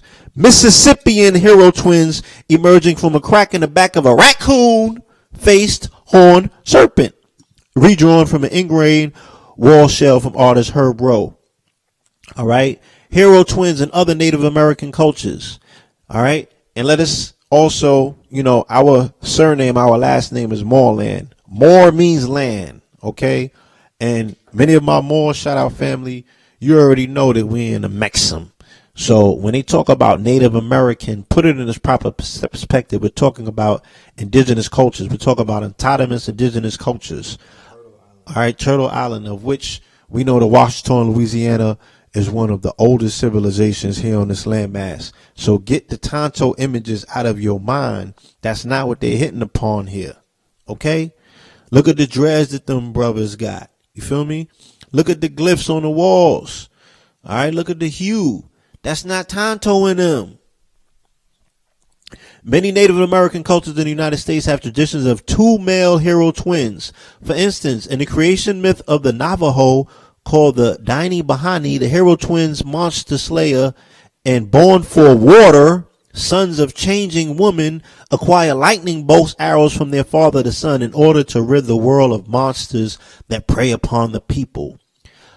Ho Chunk and other Siouan-speaking people have a tradition of red-horned sons. The mythology of Redhorn and his two sons have some interesting analogies with the Mayan hero twins mythic cycle. You also would want to look up the what do we call it? What do they call it in the red kahana and the blue kahana, right? Which are prophesized to in 2012, the red kahana and the blue kahana. These were two stars that appeared. These were two star systems, and these were prophecies that were foretold of from times immemorial, times of law, when they said that the two stars would appear, and the red and the blue star appeared in 2012 in the skies. All right, look it up. All right, so here we go. Okay. In Mexico in 2012, we took 37 people with us. All right. Just like showed up at the indigenous ceremonies that I just did in Mount Shasta in the mountains. We had 37 people sitting in on the peyote ceremony. We took 37 people with us. All right. Down to Mexico, and we visited the pyramids of Cozumel, and we did the necessary work to enact the energy, okay, and make sure that this ritual came full circle. So we did a bunch of cleansing rituals that day, you know what I'm saying, or during that particular trip. We ascended the pyramids, you know what I'm saying, to the apex, and many amazing things happened, you know what I'm saying? Facts. We ain't going to speak on all of them, but, we'll save that for another lecture for another day. But it's documented, you know what I mean? So, who is Paul? All right. So we get right into the I feel like Pablo motif. All right. So shout out to our brother Kanye West, who released his album. Okay. I feel like Pablo on February 13th, which is the 44th day of the year. All right. And we're going to get more into Kanye and the Blood Moon Along lecture. So let me preface that, family. If the family can't make it through this entire primer, which is just an introduction to the lecture, because I'm not going to have time to go through this in the lecture. We got to deal with what we're dealing with during the lecture in that webinar. But this is an introduction, all right? But the webinar, you could go to Eventbrite. It's the Blood Moon Logs 2. You can look up on the Blue Pill, and you can purchase your ticket. It's going to be Thursday night on 119. That's 9/11 backwards. And there's definitely a reason that we're doing it on 119, the day before the inauguration. All right. So let's get into this. People have been asking me, well, what does Syria have to do with it? What does Aleppo have to do with it? What is this? What is that? How does Russia tie into it? I keep telling you with the Law of 44, everything ties in together. And it's all biblical. So we're going to get directly into it. Syria. It was on the road to Damascus that the Christ appeared to St. Paul. The Christ blinded Paul, who was killing Christians. This led to his conversion from being a Jewish Pharisee to an apostle of Christ. Okay?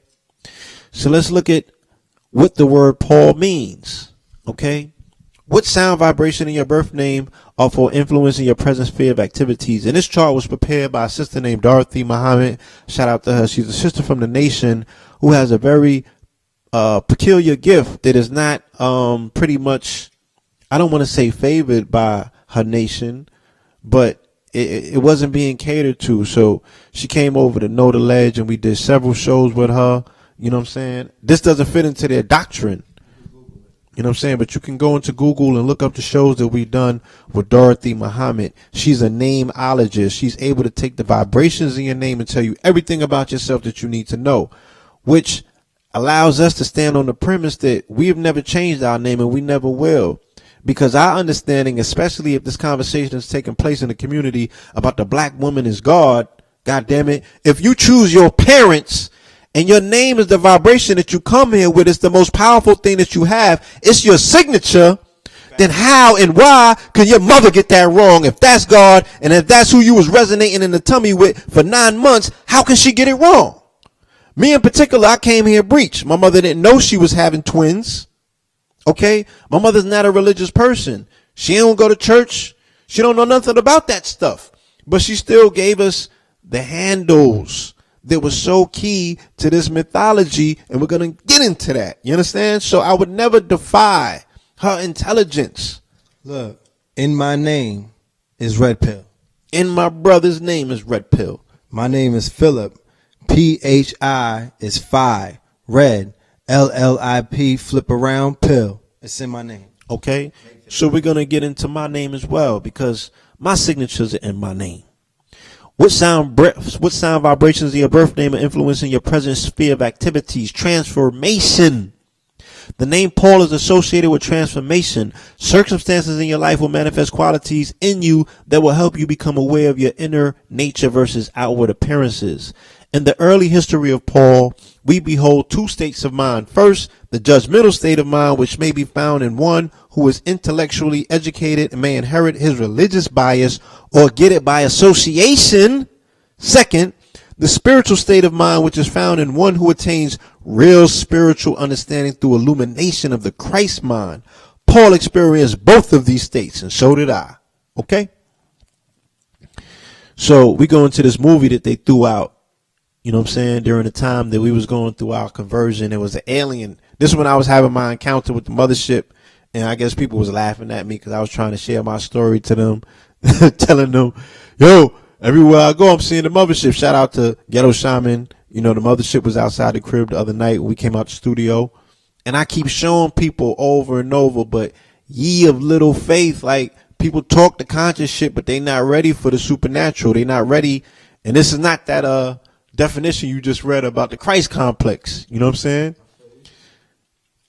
I've been consistently showing them this. We got footage, we got pictures, inside out, showing them like, look, what the craft that we identify is not the shit that you be seeing on Alien, Predator, or whatever alien shows. It's a light ship. It's a mothership. It's dealing with a crystal mothership. These are light beings, and very well might be us from our glorious future coming to our past. So they don't look like the Greys. They don't look, all of that shit is Hollywood. Your ancestors are light beings. You know what I'm saying? And geometric patterns. All right. And light vectors and things of that nature. You feel me? That's who we are. So angles of light.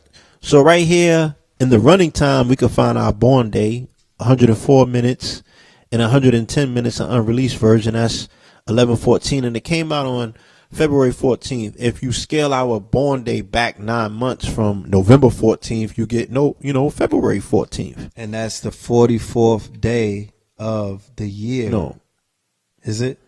February 13th is. February 13th is the 44th day. Yeah. So let's get into, Hold on. So going into the law of 44, we were conceived on, we could have been conceived on the 44th because we were born directly 9 Facts. months afterwards. Yeah, So, I mean, yeah, you could flub 43, 44, and 45 is connected just like those three Christs that was hanging up. You feel me? When you study these numbers, you have to study the surrounding numbers as well. The 43rd is connected to the 44th and connected to the 45th. I'm going to show you that shit in the lecture. You know what I'm saying? Through the personification of the symbols, through the people that have personified these numbers. You know what I'm saying? In particular, the presidents. Okay? So, let's get into the numerology and the etymology of this name as well. There are 4 letters in your name. Those 4 letters total to 14. Okay? There are 2 vowels and 2 consonants in your name. All right? What does your name mean in Latin? It means little, small. Biblical apostle and evangelist Paul's letter to early Christians comprised many New Testament books. All right? Paul wrote the Bible, goddammit. Paul created this whole concept that you have of Jesus Christ. He took a mortal prophet and he made him an immortal deity. He immortalized them. So everyone is practicing what they call Pauline Christianity. Everyone. So when you go further back into Narcissism, which we're going to get into, when you go into what it is that people need to go into to really understand what this messianic force is about, it's not so much the supernatural thing that people are enraptured in right now about people parting skies and coming on motherfucking glowing this, that, and the other. No, that's not it. That's not it. Like the brother identified earlier, what you have with a mortal being such as the Martin Luther Kings of the world or the Malcolm X's who have been immortalized through their sacrifice, through their martyrdom. Okay? Those are messiahs. They got a force. They will only get stronger with time. French, Paul had been involved in a brutal persecution of Christians. I've done that. Male, little. Biblical apostle and evangelist Paul's letters to early Christians comprise many New Testament books. English, male, little. Biblical apostle and evangelist Paul's letters to early Christians comprise many New Testament books. Biblical, male, small, little. You know, I've been, huh? No, I'm just saying, stature-wise, I've always been the smallest one out of the crew. You know what I'm saying? When I was 10 and 11, them kids, they was eating McDonald's and shit. They were supersized. I wasn't. You feel me? I got small hands and shit, small feet. I'm cool with mine, though. So I can identify what that means. You know what I'm saying? You got to have faith the size of a mustard seed. Like the universe started in that size. I'm cool with it. You understand? We subatomic over here. So your number is 5. Like I said, all of these numbers factor out. You feel me? Because this is my actual number. We might be dealing with the law of 44, but we're 5s. We was born on the 14th. But my number is 5. All right? Characteristics of number 5s are expansiveness, visionaries, adventure, the constructive use of freedom. The expression of destiny for number 5. The number 5 expression endows with the wonderful characteristics of multi-talents and versatility. You can do so many things well. The tone of the number 5 is constructive freedom, and in your drive to attain this freedom, you will likely be the master of adaptability and change. You are good at presenting ideas and knowing how to approach people to get what you want. Naturally, this gives you an edge in any sort of selling games and spells easy success when it comes to working with people in most jobs. Your popularity may lead you towards some form of entertainment or amusement. Whatever you do, you are clever, analytical, and a very quick thinker. If there's too much of the 5 energy in your makeup, you may express some of the negative attitudes of that number. Your restless and impatient attitude may keep you from staying with any project for too long. Sometimes you can be rather erratic and scatter yourself and your enemies. You have a hard time keeping regular office hours. All right. So that's me to a T. And maintaining any sort of a routine. You tend to react strongly if you sense that your freedom of speech or action is being impaired or restricted in any way. Anybody that knows me know that's me. As clever as you are, you may have a tendency to make the same mistakes over and over again because much of your response is glib reaction rather than thoughtful application. And I'm going to explain exactly in my human design why that's so. You are in a continuous state of flux brought by constant changing interests. Constant. So for the people who want to know about numerology, is it accurate? For the people who want to know about nameology, is it accurate? For the people who want to know about cosmophysics, is it accurate? We're going to use ourselves, okay, as the example to show you what it says about us and how it fares out. You dig? I have a soul urge number, this number 4. So my whole name, Paul Eric Moreland. There are 16 letters in your name. Those 16 letters total to 77. All right. So when you go into Kabbalah, when you go into Hebrew, 77 is what? 77 is the pillars. Okay. So they go through the whole thing about the names and stuff. We ain't going to do all that again. All right. And if you see the name, you can see that there's 4 letters in each. You know, Paul Eric Moreland. All right. Even with the blue pill, that's a 44. That's 4 letters. All right. So let's take a look at our early introductions. You know what I'm saying? Because the name Paul also means horse. Okay. So the love of horses. No, it means horse. Philip means the love of horses. Right. So that's my brother. You know what I'm saying? We were infatuated in our early upbringings with Polo, Ralph Lauren, the horsey. You know what I'm saying? We actually were able to carve an incredible lane in society by being progenitors of this particular name brand in many of our settings and communities. We were boosters. So we had an enormous amount of Polo. We had so much of it that we can sell it, trade it, and things of that nature. We were the Robin Hoods of our area. We saved, we help people's nanas and all of that was working, cleaning toilets and shit. You know what I'm saying? They sons would have been sending them to Macy's to spend $400 on a sweater. You get it us for $175, $200. The mamas loved us. You know what I'm saying? So this was our early upbringing, dealing with all of this Polo energy, this horse energy. All right. And please, y'all, don't get all puritanical again just because we're using Christian references to tell this mythological story. You live in a Jesus Christ narrative. All right. Or this wouldn't be 2016. Nigga, stop saying it's 2016. If you're trying to fight it, Ptah Hotep Ra Umana El Bay. Yeah, cut it out. You're supposed to be telling me what the Islamic year is and an Ethiopian year, nigga. Stop it.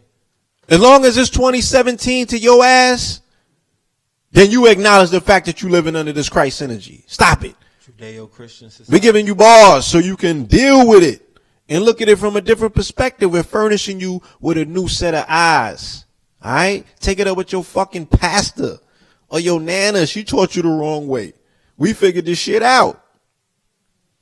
Along with Simon Peter and James the Just, he was one of the most prominent early Christian leaders. 14 epistles in the New Testament are attributed to Paul. His authorship of 7 of the 14, right? So that's 77, is questioned by modern scholars. Augustine of Hippo developed Paul's idea that salvation is based on faith and not works of the law. You're going to see that continuously. Martin Luther's interpretation. God damn it. Martin Luther's interpretation of Paul's writing heavily influenced Luther's doctrines of sola fide. So Paul means horse and it means stone. So let's go to Acts 13:13, which is 44. Paul and his men took up a ship from Paphos and arrived in Perga, a city of Pamphylia. John Mark deserted them and went back to Jerusalem. Paul's originality lies in his conception of the death of Jesus as saving mankind from sin. Instead of seeing Jesus as a Messiah of the Jewish type, human savior from political bondage, he saw him as a salvation deity whose atoning death by violence was necessary to release his devotees for immortal life. This view of Jesus' death seems to have come to Paul in his Damascus vision. Its roots lie not in Judaism, but in mystery religion with which Paul was acquainted in Tarsus.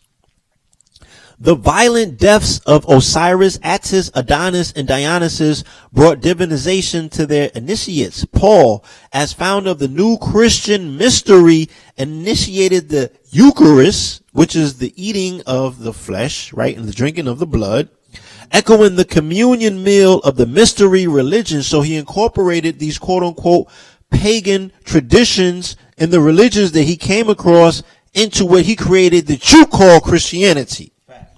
The awkward insertion of Eucharistic material based on 1 Corinthians 2-23-26 into the Last Supper accounts in the gospel cannot disguise this, especially as the evidence is that the Jerusalem church did not practice the Eucharist. Paul's missionary campaign began in 44. Damn it! Stop playing with me! Bombs. We gotta bring the bombs back. I ain't even gonna read the rest. You changed his name from Saul to Paul and honor to, I ain't even gonna read the rest. Let's go to Phil. See what that says. God damn, you're gonna get this work tonight. Suffixes with the common part Phil are used to specify some kind of attraction or affinity to something, in particular to love or obsession with something. Philadelphia, right? The city of brotherly love. Okay. So Philip means lover of horses. My brother loves me. Okay. I love some horses. My brother loves me. And as you can see, the garb, Horses, you know what I'm saying? polo horses. It's red and blue. You Horses see it. from Dallas. All right. So that's St. Philip. We're going to get into this whole concept of what St. Philip stood for. All right. But in particular, his name is Philip Thomas Moreland. That's his middle name. Mine is Eric. So why is Thomas called the twin in the Bible? Thomas means twin in Syriac, a form of the Aramaic, which was the language of Jesus and his followers. And Didymus, a name by which the apostle is also called in the Gospel of John, means twin in Greek. Okay. Now let's get to it. The twin of Jesus. Okay. The Gnostic apostle Thomas. Introduction. A long suppressed, long forgotten form of Christianity in which Thomas was the chief apostle has come to light in recent years. In Western Christendom, Thomas is known chiefly as the doubter, the close follower of Jesus who had to touch his master's wounds in order to be convinced that he had really risen from the dead. Amongst some of the earliest followers of Jesus in the Fertile Crescents from northern Syria to Egypt, Thomas emerged much more prominently. He was seen as the special confidant of Jesus, recorder of his master's saying, and in some sense his twin. Churches across Asia came to regard him as their founding apostle, and in the sayings purportedly recorded by Thomas, Jesus appears as an inspired sage, imparting spiritual wisdom to his hearers, not as the Christ, part of the Godhead, presented in Paul's writing in the canonical Gospels. In these pages, the law surrounding the apostle and his recently rediscovered role has been brought together for the first time. Law that appears in historical records, myths, legends, cultural artifacts, and religious literature, and in modern speculation about their meaning. Yada, yada, yada. All right. So they just go, the Thomas writings include early Syriac texts in which the apostle is either the chief protagonist or an interlocutor of Jesus and recorder of his secret sayings. Three are of most significant. The Gospel of Thomas is a collection of sayings found near Nag Hammadi in Egypt in 1945, saying that Jesus is supposed to have entrusted to his twin, which are sometimes close to those familiar to readers of the canonical New Testament, but often strikingly unfamiliar. So I'm not going to get into all of this, you know what I'm saying? But because I did mention this in the last interview when I spoke about Judas. All right. So another text of the book of Thomas, the Contender, also found at Nag Hammadi. Jesus again addresses the apostle as his twin and as one who knows himself. He warns against transitory, this worldly attachments that distract us from reunion with universal spirit. The third major act, the acts of Judas Thomas, is an account of the apostles' supposed proselytization travels and ascetic teachings in India, a region ill-defined in the Roman world at the time. All right. So there's these different books that, like I said, you also want to get into the Gnostic book of Philip. You know what I'm saying? Because that also, Thomas is Philip in that book as well. All right. So you got your Philip Thomas right there in the books. Okay. So, yeah. And they know him as twin. So I found this one interesting. Travis Barker, who was born on our birthday, November 14th, 1975. All right. Travis Barker from the group Blink 182. He spun off and he started his own group called Plus 44. Now, how the fuck you do that? You know what I'm saying? What's the chances of that? We need another bomb inserted. So Travis Barker, and this dude, he just came back from the dead. He was in a plane crash. You know what I'm saying? Yeah, he was one of the only survivors. He walked away unscathed with his life. You know what I'm saying? So he had his Scorpio transformation moment. You feel me? Now, when we even look at the whole biological aspect about how twins are created, there's 44s involved in that as well. Because initially, right, with the identical twins, you have one egg that splits the cell into two. And then the two, right, turns into the zygote, right, through the process of mitosis. And then you got your 44s in there, as you can see it. It's in the red and the blue family. You know what I'm saying? So even in birth, at the conception process, as you can see, you know, you get your 44s with identical twins, you know, and then the whole process of, as they call it, mitosis, and that whole phase is continuous. You can look it up. I'm not going to sit here and go through this whole process, but here we go. So, just a little background history on us. Like I said, we come on these networks and we talk about this information, but very rarely do we get into our story of who we are. All right? So, this is us at birth, as you can see. You know what I'm saying? Our mother, like I said, you know, she didn't notice she was having twins. She wasn't prepared for it. We had the same heartbeat, and I was born breech. I came about 40 minutes after my brother, you know, and it took me about 2 weeks to get a name because she didn't know. She didn't even know what twins was. So she had to reacclimate herself to the whole experience, and she had just lost a child. You know, a daughter was murdered.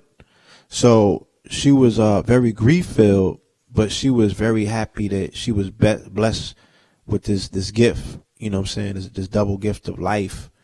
And, you know, she didn't want to do that to us, like put us in the same clothes and traumatize us like that, because we had our own identity even at a young age. But when she did dress us alike, her pattern of choice would be red and blue. You know what I'm saying? So he had on the red, I had on the blue. I believe that's us. I can't even tell these days, but as you can see in the right hand corner with the picture, he got on the red shoes. I got on the blue. You see that blue light? Yeah, that's not Photoshop. You feel me? Like, that's how the picture actually came out looking. Okay? These are the mysteries. So, we 41 now. So, we're going to do this revisit from the time when we were 14 to 41. Okay? So, in the bottom picture, I was probably about 14 in that picture. You know what I'm saying? At that time, we was already full-fledged boosters, you know, doing what it is that we do. You know, the upper left-hand corner, that picture, we probably about 16. My brother's name was Phil Figure at the time. Polo had been replaced by Tommy Hilfiger in the streets. It was the hottest thing out, you know, so we shifted gears and we went from Polo to Hilfiger. And Phil was known as Phil Figure. You know what I'm saying? In these Brooklyn streets, that name still carries weight. You can ask around. Everybody know who Phil Figure is. I was Felony because that's how I approached my art. I wasn't taking one and two pieces. I was taking 10, 15, 20, and 30. Like, everything was a hit. You know what I'm saying? I didn't have 1 or 2 frames to sell. I had 10 and 15. Wholesale. I had wholesale early in the game. So that was our handles, our monikers in that particular phase of our lives. You know, as we started growing up, we remained in the realms of fashion. You know what I'm saying? We were always fashion staples in our upbringing. You know, shout out to our father, you know what I'm saying? Wayne Marlin. Yeah, he always kept us abreast of a particular look. You know what I'm saying? He's a college professor, so that was his attire. And a lot of what we're talking about in regards to how we understand the civil rights, you know, I don't want to say compromise, but as it merged into another lane based on availability of opportunity, we're speaking from personal knowledge of what our parents, in particular my father, went through. He was a Black Panther, and he went to Columbia, and he was radicalized at that point, you know what I'm saying? And however, for whatever reason, he was offered an opportunity, and he went with that opportunity, and he followed his passion, which was teaching. And that's where he met our mother at, and that's how we were born. You feel me? So if not for these particular processes, we probably would have never been. You know what I'm saying? But he kept to the aesthetic of, you know, dressing a particular way. And I think there was more expressive of Americana than it was of the struggle. You know what I'm saying? And we moved towards that, you know what I'm saying? But when we were able to move into our own fashion sense, and like I said, as we were moving with the evolution of fashion through society and culture at the time, you know, once we moved off of streetwear, which would be a Hilfiger, Nautica, Guess, Polo, and everything, then the European designers started becoming popularized in the hood. This is when your Dolce & Gabbana, Giorgio Armani, high fashion came in. You know what I'm saying? Prada, okay, Iceberg, Gucci, Fendi, Louis Vuitton, Moschino, D&G, like these were the staples. You know what I'm saying? And this is exactly what it was that we became involved in. And keep in mind, it was also around us. This is also a reflection of the music. You know what I mean? So this is a reflection of the era. This is actual, you know, real, you know what I mean? These are artifacts. You feel me? Because these capture the times. Like, that's the iceberg era. That's not the eBay era. You know what I mean? Like, yeah. That's the iceberg. That's official iceberg stuff. Yeah. You know, you know, you see us with the Cardis and the ice and the platinum, and you know, this was the era that we was in. This was what we term and identify as the tunnel era. Exactly. This is when we was party era. Next to. And when you see, when you look at society, when you look at the club scene today, when you look at the driving force of hip hop, people might say, I don't listen to hip hop anymore. Well, there's still a driving force. There's still a a narrative that controls the explosive influence that it has. And there was a time where that influence was being developed and built up. Like, I remember the stages when it exploded, and these pictures are from those days. So there are many other pages in this book that we have skipped to get to this point, you know what I'm saying? Because we both did bids in between all of these things and everything. But at this time here, we were getting into modeling. And modeling is something that we had always wanted to pursue, but we were unable to because of our criminal activities. Either I was locked up or he was. Or either I was on a run or he was. Or we would go for modeling gigs, and the executives of department stores would be like, nah, nigga, we know who you are. We still got y'all pictures. And we would get shut down. You know what I'm saying? Or it would be an issue, and we don't want to embarrass the people that we was running with. We was running with Mike Tyson at this time and Iron Mike Management. Shout out to Jackie Rowe. Shout out to Jackie. And all of the family over there. They had stupendous amount of faith in us, and they were able to navigate us through this industry minus all the fuck shit. Because one thing about Mike, this is when Mike was at his apex. So we seen everybody let their hair down, because you couldn't be tough around Mike. You couldn't be a baller around Mike. You couldn't be fucking hummer stunting around Mike. Nah. You couldn't be extra around Mike. Your ego had to be in check around Mike. This is when Mike was still biting ears and knocking niggas' heads off. Fact. So any and everybody that came around our circle had to kiss rings, tuck their tails, and act the motherfucking, you know what I'm saying? Like they had some sense in their heads. So we got to see all of these artists, all of these actors, all of everybody at their most sensible when they was groveling for Mike's attention. Cause when Mike was on top of the world, Mike was on top of the fucking world. Fact. There was nobody, you know what I'm saying? Unless Michael Jackson came in the building or something, then he might shut shit down. But until then, club wise and everything else, the way he was moving in that mansion that he had out in Connecticut, no nigga was Mike. This was before 50 Cent and anybody was on. 50 Cent used to come to the office and give out free turkeys just to be around niggas. Just before he got shot. So this represented that period. This was the late 90s. All right. And then we move up. All right. I was exercising my art skills around this time. I actually drew this in prison. So this had to be 96, 97. I just learned how to shade and shit like that. So this is how I was passing my time. When I wasn't working out, I was drawing. I was applying my skill set. And I had got so nice at it that I kind of walked away from it because I felt like people was gassing me up. They was telling me my shit was masterful. So I'm like, if I'm a master, well, what I need to be doing here? Like, I need to go and do something else and master that. You read what my numbers are. That's what I do. So I had already mastered this and moved on. You know what I'm saying? And prophetically, I drew this of Heavy D in 96 and nobody understood why I put him in the picture. He died at the age of 44. I didn't know why I put him in the picture. Had no idea. On November 8th, he died at the age of 44. You know what I'm saying? That's why he's in that goddamn picture. So we're going to talk about exactly how that go.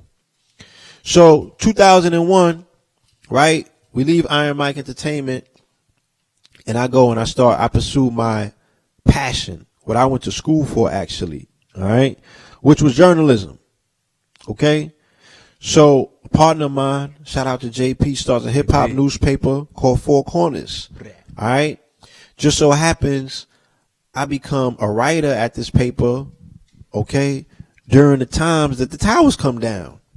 So this is the only venue that we have. All right. And at this time, 2001, I've already been introduced to consciousness by way of Phil Valentine tapes. Okay. And I'm reading David Icke books. All right. And I've already had some experiences. You know what I'm saying? I done seen ships and shit like that. I done seen a few things already on my own. That was without, the time yeah. if you watched the conscious tape, you had to check outside your curtains, like you locked. She was doors, paranoid. You was super paranoid. I used to listen to Coast AM. You know what I'm saying? I'd be under the bed damn near, like how they show you in the movies and shit where they had the decoder. Yeah, you got the curtains drawn because it was real. You see the white vans on your block. You shook. You like, what the fuck? You see the men in black. You like, I ain't supposed to be listening to this information. It's just too much. So this is the time that I was getting into that. I had read the night before the towers came down, September 10th, 2001. I was reading David Icke's book, The Biggest Secret, before I went to sleep. In that book, he said that they was going to take the towers down again and they was going to blame it on a man named Osama bin Laden. And he even went so far to say, watch and see what media outlet reports it first, because he had a whole section on Colombia and how they was dedicating all of these rituals to Colombia. CBS was the first ones to do it. 20 minutes into the shit, they announced it and they flashed this picture. I was like, oh God, this he's on to something. So my skepticism was at a peak from that point. I was like, this is some bullshit. And I just started seeing all of the cracks in their armor. But then I saw how just the wave of patriotism made everybody blind. That they wasn't using their rationale. They just got caught up in the moment. Yeah, and then I seen niggas come out in the red, white, and blue and all of that. We was blowing spliffs on the roof like, look at this shit, yo. They finna go in. And that's definitely going to bring us to Thursday's lecture. You know what I'm saying? So, Four Corners was my venue, my first venue to express, you know what I'm saying, my skepticism of everything that the status quo was throwing to the people, and they loved this for us. This was independently written, it was independently printed, independently distributed. We got our own sales independently, and we formulated a street team that composed of the youth. So we were able to employ our own people, and we locked all of the bodegas down in New York City. Our focus initially was on all 5 boroughs before we went national, and we had to do it on our own accord. So while Daily News was not selling their papers, at the rate that we were selling our papers, we was getting placement right before Daily News. Like, it was closer to the door than Daily News. We were selling 85% of our paper in these stores. If you're from the hood in New York City, you knew what Four Corners was. All right, and you probably still got some under your bed, because this is not a paper that people threw out. That's a collector's All right, item. the cloth was too serious. Okay, the writing, yes. And this is where I met my brother Black Dot. He came in as a writer. He was driving buses at the time. A friend of his referred him to us, and he came in and we hired him, and we started giving him the back of our paper that he could start putting excerpts of the book, which will ultimately become Hip Hop Decoded on. And me and him concocted a plan right then and there to start what became known as the metaphysical underground, of which we started bringing in Phil Valentine, Bobby Hemmett. I faded to black because I'm the editor of the newspaper at this time. I can't be on the forefront, you know what I'm saying, doing the things that these brothers was doing. So they was more so out front. Brother Chris, Black Dot, Brother Shabazz, and then they prepared the stage when AA came home, and AA Rashid took things and ran with it. You feel me? And at this time, I was going to see him on visits with his mother. Shout out to her. Her born day was yesterday. And I'm like, yo, I can't see my brother in this position. You know what I'm saying? I passed him the pistol that he got knocked with, that he did the 10 years for. I can't see this brother in this position. I have to offer him something different. We have to transform. We are much better than this. And as a reward, the brother taught me the Kabbalah, and that's how I came into this knowledge of the 44. So this is the reciprocation. This is the cycle. This is how this shit goes, man. So after four corners in about 2005, right? Because my interviews were so explosive, I'm like, yo, I need my interviews to be on TV. They just can't be written. You know what I'm saying? That's too one-dimensional. So I started smelling myself, and my business partner didn't want to listen to me. You know what I'm saying? The publisher, shout out to JP. I love my brother, though. But he didn't want to listen when I was telling him the internet was going to be the next big thing. He came from a different background, you know, where people used to hustle and they would fold newspapers up in their back pocket, and they can only read like 20 word excerpts and shit because they got to put the paper back and serve a customer. He come from that. So he wasn't with the long exposés. He wasn't, you know, I was transcribing 2,000 word interviews. Nobody's going to read that. Everybody read it. You know what I'm saying? And then I'm like, son, the internet is next. Nah, son, I'm going to keep it on paper. Like, cause his plan, again, he was using it as a vehicle to lock distribution down. Yeah.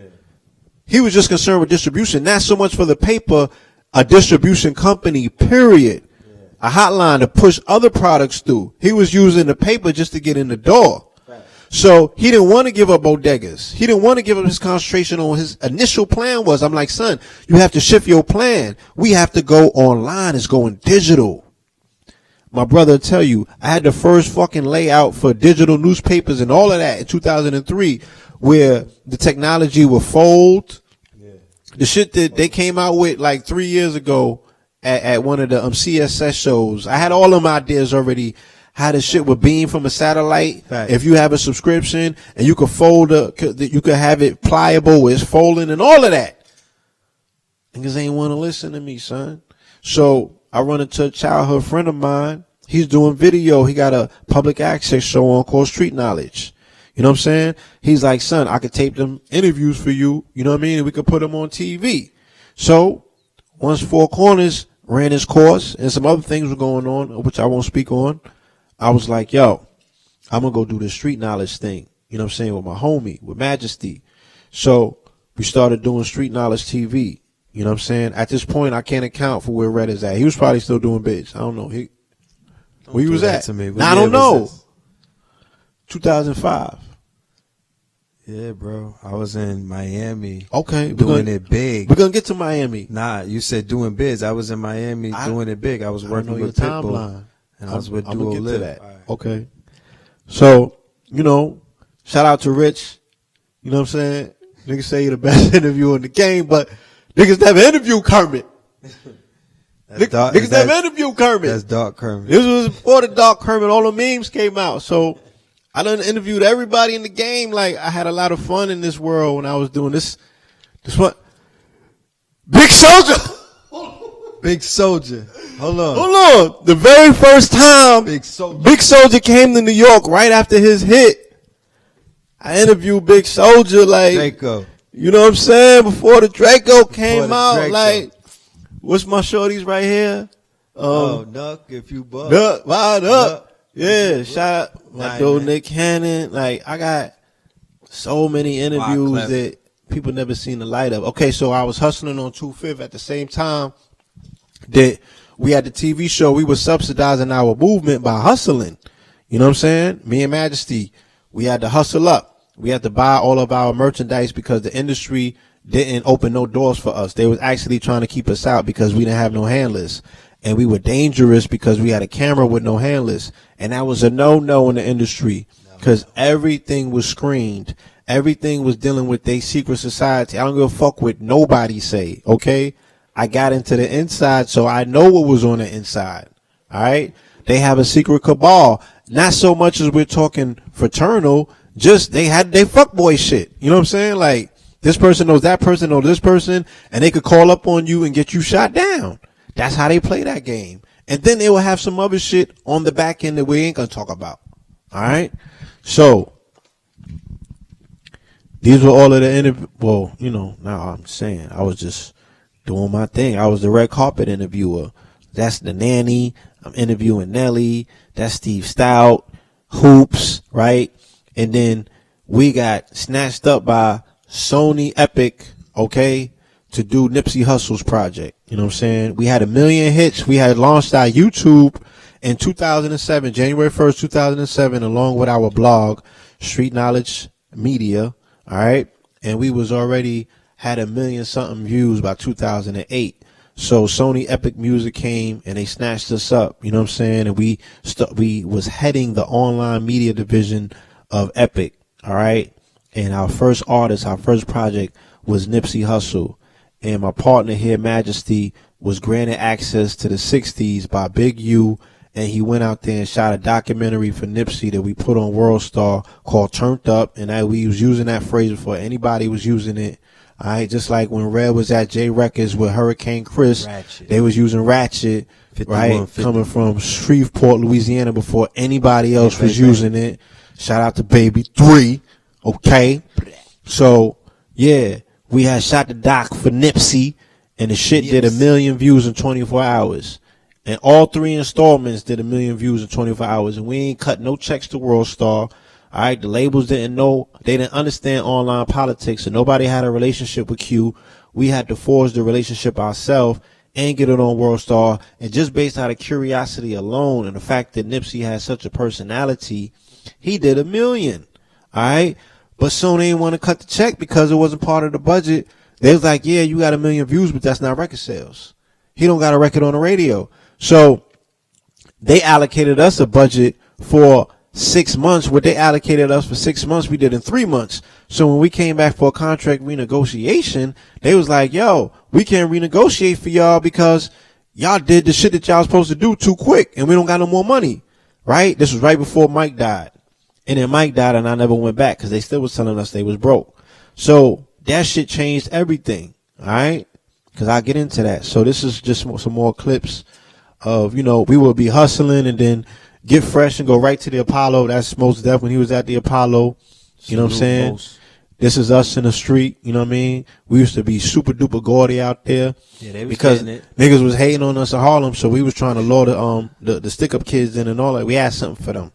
They was trying to tell us we couldn't get the money we was getting. We was taking home $1,500 a night on the street, right in front of the Apollo, across the street from the nigga with the bullhorn. Shout out to you. You understand? But we had to touch that paper. The real way that you touch paper in Harlem, you got to have an open hand. You know what I'm saying?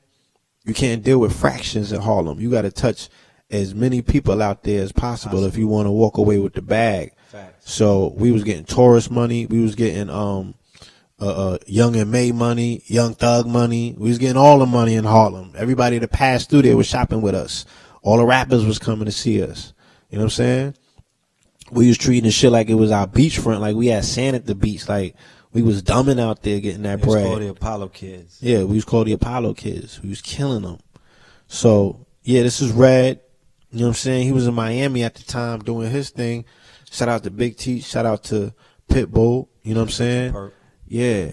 My our cousin Big Teach. You know what I'm saying? Who came through the whole era with us in the high school shit. You know, he ended up doing a bid 10 years, and he came home, went to Miami, got hired by Luke to do something, and he ended up finding an artist who was on the shelf called Pitbull.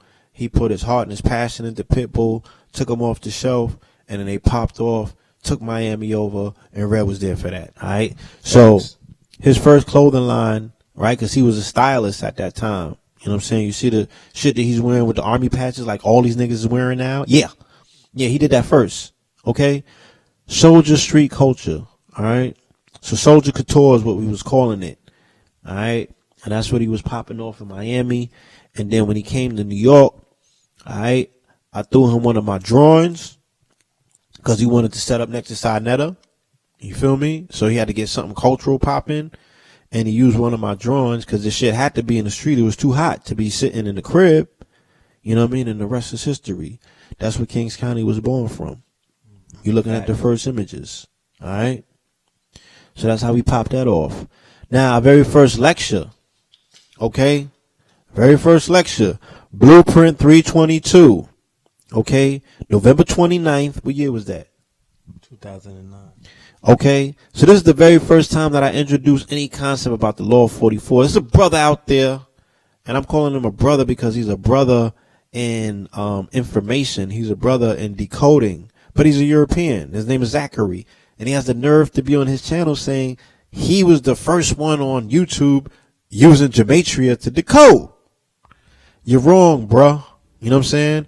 We've been using gematria to do our decoding since 2009. All right, so this was the very first DVD, this epic Blueprint 322, like another 1520. All right, Blueprint 322 was the very first DVD that we dealt with decoding. It went global. It went global. This actually started, the Exposed series. You know what I'm saying? They gave a new cover to it. This was the beginning of consciousness going commercial. Yes, this is on when they commercial, started. I'm talking about on a crossover into hip hop stores. When they started talking about the Illuminati and hip hop, this was our response to it. We put it in perspective and we put it in game. Classic. It was a classic. Classic. And they took it, they reformatted it, and it became the boom, the underground boom. This was before Hidden Colors. And this was before Exposed started popping. No, Exposed used this to pop off. Exposed used that. They made that in Exposed, but these was one of the first Exposed.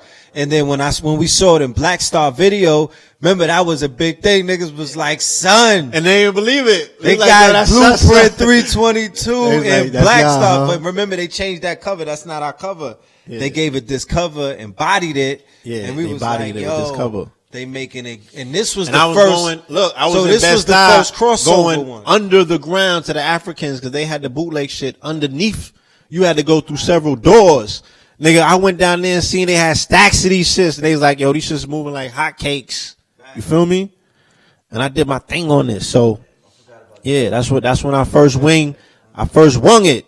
I got introduced from Brother Ampu to a book called Time in the Technosphere, and A.A. Rashid had taught me about gematria. He had taught me about Kabbalah. I put the two together, and that's my early inception of the Law 44. Facts. I was just reaching. I was freestyling, but look what I came into, goddammit. So, right after that, we initiated the epic Know the Ledge radio run, which started January 8th, 2010. On a Prophet Noble Drew. Prophet Noble Drew's birthday. Valentine was one of our first guests. Sister Rosmariah Bay and a few other Moors. All right. And, you know, we like, how many episodes deep now? 600 plus episodes in. You know what I'm saying? Interviews with everybody that you could think of. Epic 4 or 5 hour interviews and shit like that. You feel me? That shit inspired Rich to go harder. And thus you have Black Magic 363. He couldn't figure it out. But this is the things that compel us to the heights. This is what makes it so dope. You know what I'm saying? After I introduced Know the Ledge, Then I started getting into my entrepreneurial spirit and started doing things that I had always wanted to do. I always had these ideas for businesses in my mind. So I created Seven Heaven CMOS. As you can see, that's the Metatron cube right there. That's going to figure prominently into Thursday's lecture as well. Remember that you've seen it. All right. So this is how we was getting it in. 4 or 5 blenders, like going hard. Nobody wanted to go hard. The world will see more in a blender. Nobody wanted to go hard. Everybody was like, yo, son, you know how hard it is to make 100 bottles of CMOS? And I'm like, oh, I got y'all then. So, and y'all still don't want to go hard. You know what I'm saying? There's mad people out there trying to do their CMOS thing. That shit don't be lasting though. So, Hold up. You ain't got the best CMOS stuff. nigga, I got. Your boy. I ain't gonna say his name.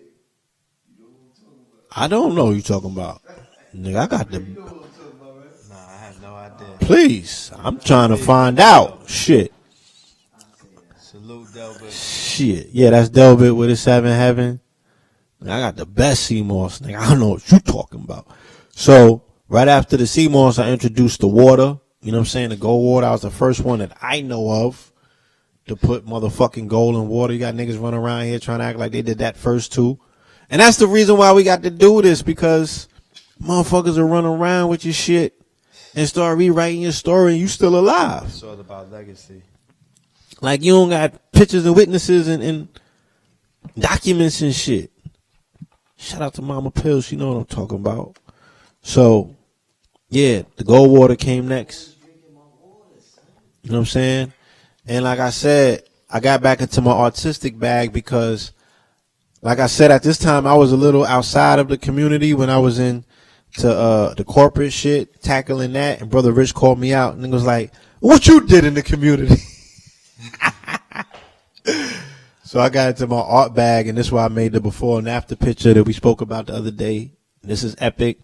This is going around and opened up eyes of millions. Global. You know what I'm saying? Next, I came with my gold drops. Soul Gold. You feel me? Shout out to Delbert.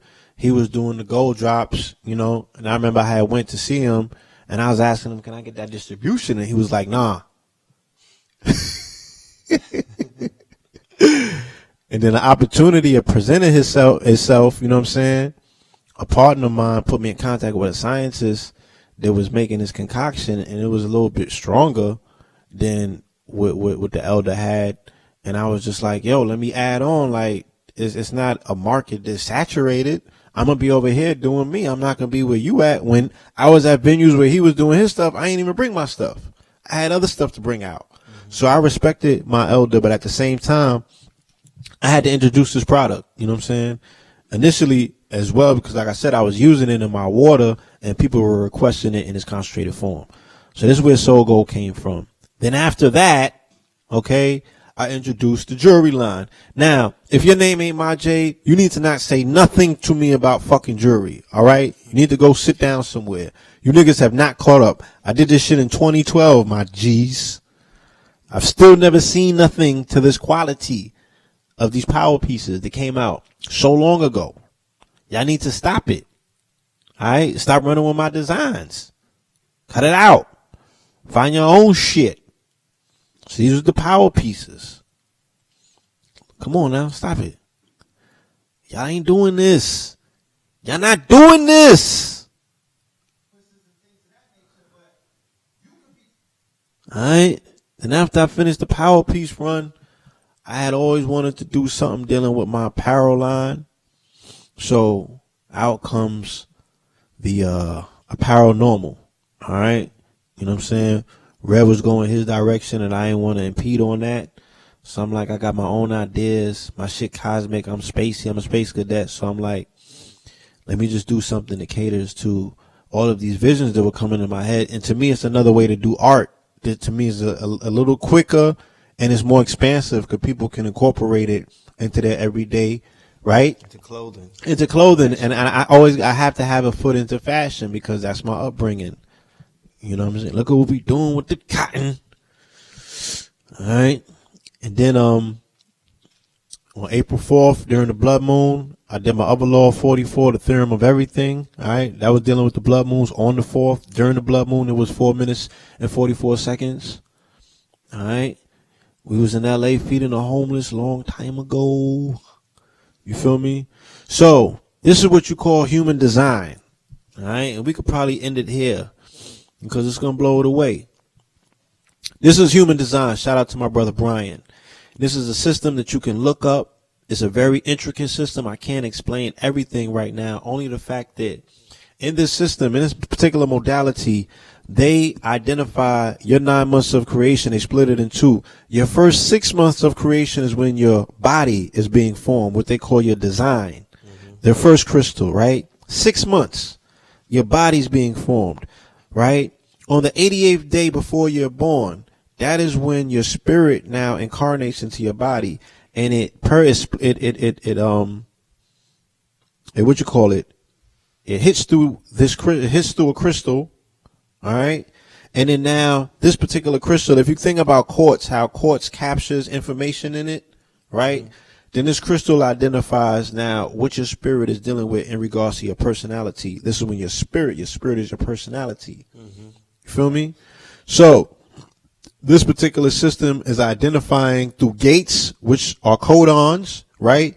Reminiscent of the I Ching. Okay. Who you are, what you are, right? So when they was talking about in my human design, where they were speaking about having a spontaneous reactionary mind and not thinking things too well, I have an open mind, as you can see with the top pyramid. I don't have a closed mind, I have an open mind. So I'm very susceptible to whimsical thoughts, to spirit just coming through me and speaking. You know what I'm saying? I don't think a lot about when I'm freestyling, I just go to it. You know what I'm saying? They'll tell you that like I got a preach in me. I could just start going off. And it just flows through me because I have that open center right there. But if you look down here in my spleen, okay, this is my 44th gate. So everything about this human design is dealing with, right, expression. It's dealing with vocalization. My power's in my throat, my authority when I speak on things. So the spleen is connected directly to that. My 44th gate is what's making me speak this 44 into existence. When I speak on it, it happens. All right. And also the fact that I'm an Aries rising, it means that my outward personality, Mars is in my face. Mars is 44. So what I'm seeing with my eyes, the fact that, you know, everything that I'm incorporating, I always catch the 44s. I literally have 44 on my face. So these are the anatomical things that speak directly to what it is that makes up the unique being that we are, or that I am, that is able to bring this particular law to you. Now, let's deal with this cosmological aspect as well. Let's just get a little bit more spooky before we end. All right. So there was a major lunar eclipse, okay, like 2 years ago.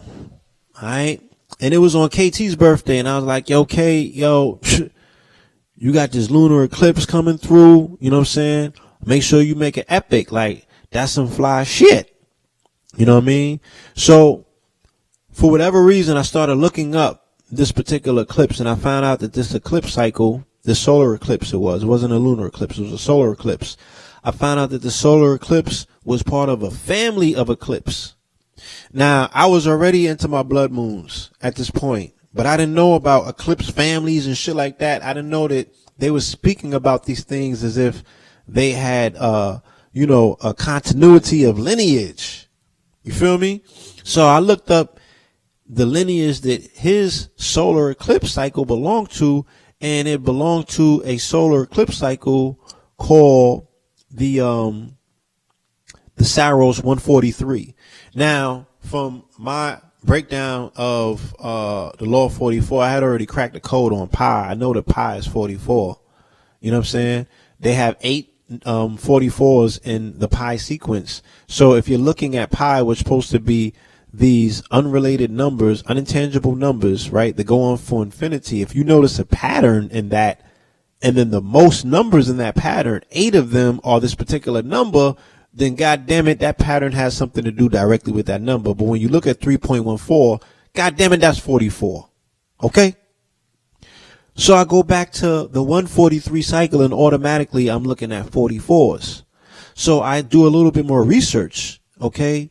and it says the Saros number, or the solar eclipse series, which began on April 30th, 1448 BC, and ended on June 7th, 168 BC. The duration of Saros series 44 was 1281 years, and it contains 20. So I guess I was just looking up Saros 44 just to get a grasp of if I could find anything there. All right. But let's go to the Saros cycle that KT's born date was belonged to. Solar and lunar eclipses, like gatherings at Thanksgiving, belong to families, and these eclipse families are called Saros. A series of eclipses related over time, occurring over a span of several hundred years. This November 3rd solar eclipse is the 23rd eclipse of Saros 143, a series which started on May 7th, 1617, and which ends April 23rd, 2897, for 72 eclipses in a span of 1,280 years. Okay, now I'm gonna make it plain, y'all.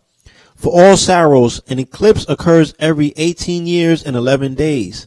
Our previous Saros 143 encounter was October 24th, 1995. The next in this series is November 14th, 2031.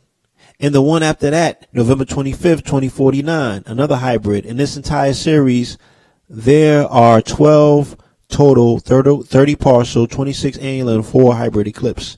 So, what just happened here, all right, what we're speaking about is that his was on November 3rd, okay, a solar eclipse. That's KT's birthday, okay. Ours is November 14th, 2031, will be 65. The entire series ends on April 23rd, 2897. It's Mama Pill's born day. You understand? So, when we go and look to what the definition of Saros is, it takes us to Nigeria.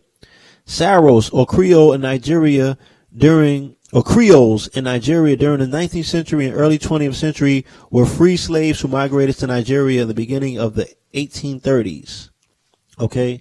So the Saros were free slaves who migrated back to Nigeria in the 1830s. They were known locally as Saros, edited form of Sierra Leone or Amoros, migrants from Brazil and Cuba. Saros and Amoros also settled in other West African countries such as the Gold Coast and Ghana. All right. And, you know, that's just speaking to their magical upbringings or roots or what have you. All right. But when we look at this particular Saros area that they originate in Nigeria, okay, the Yoruba are an important ethnic group mainly occupying southwestern Nigeria. Mainly for genetic reasons, this is a very large tribe, happens to present the highest dizygotic twinning rate in the world, 4.4% of all maternities.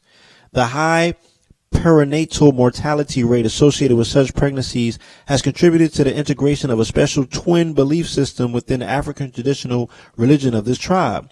The latter is based on the concept of a supreme deity called Olodumare or Olorun, assisted by a series of secondary gods or Orisha, okay? While Yoruba religion also involves immortality and reincarnation of the soul based on animistic cult of ancestors. Twins are therefore given special names and believed to attain special prenaternal powers.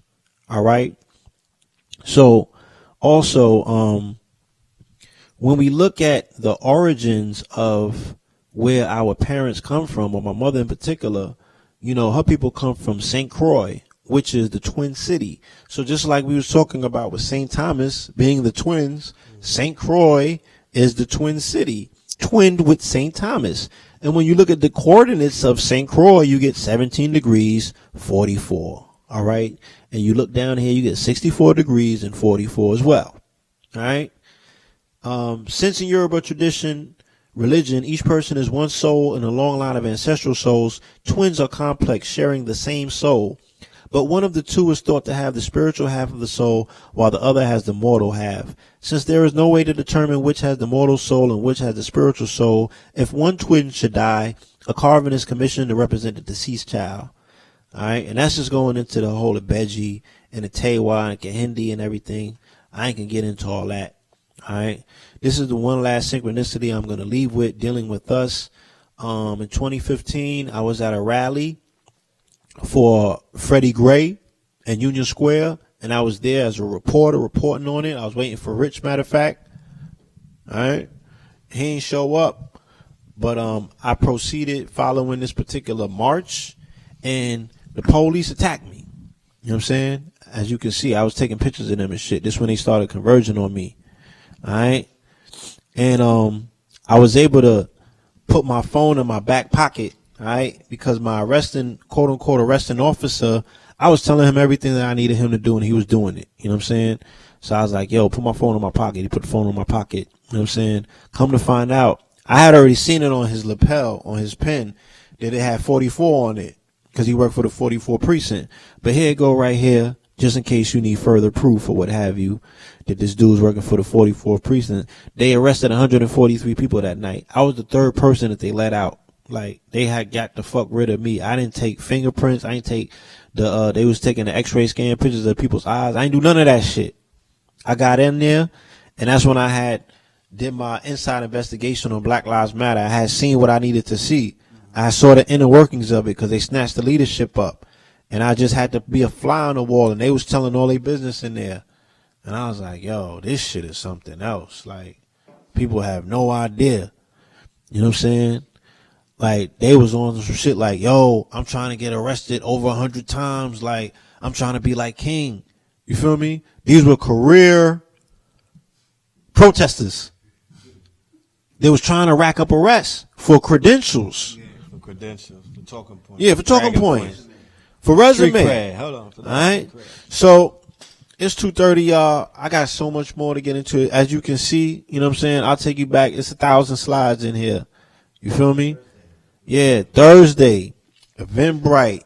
We're going to start at 7, from 7 to 11, 1/19/17. Go to Eventbrite. All right. Blood Moonologues 2. You can look it up under Blue Pill or Blood Moonologues. All right. Make sure that you buy your tickets.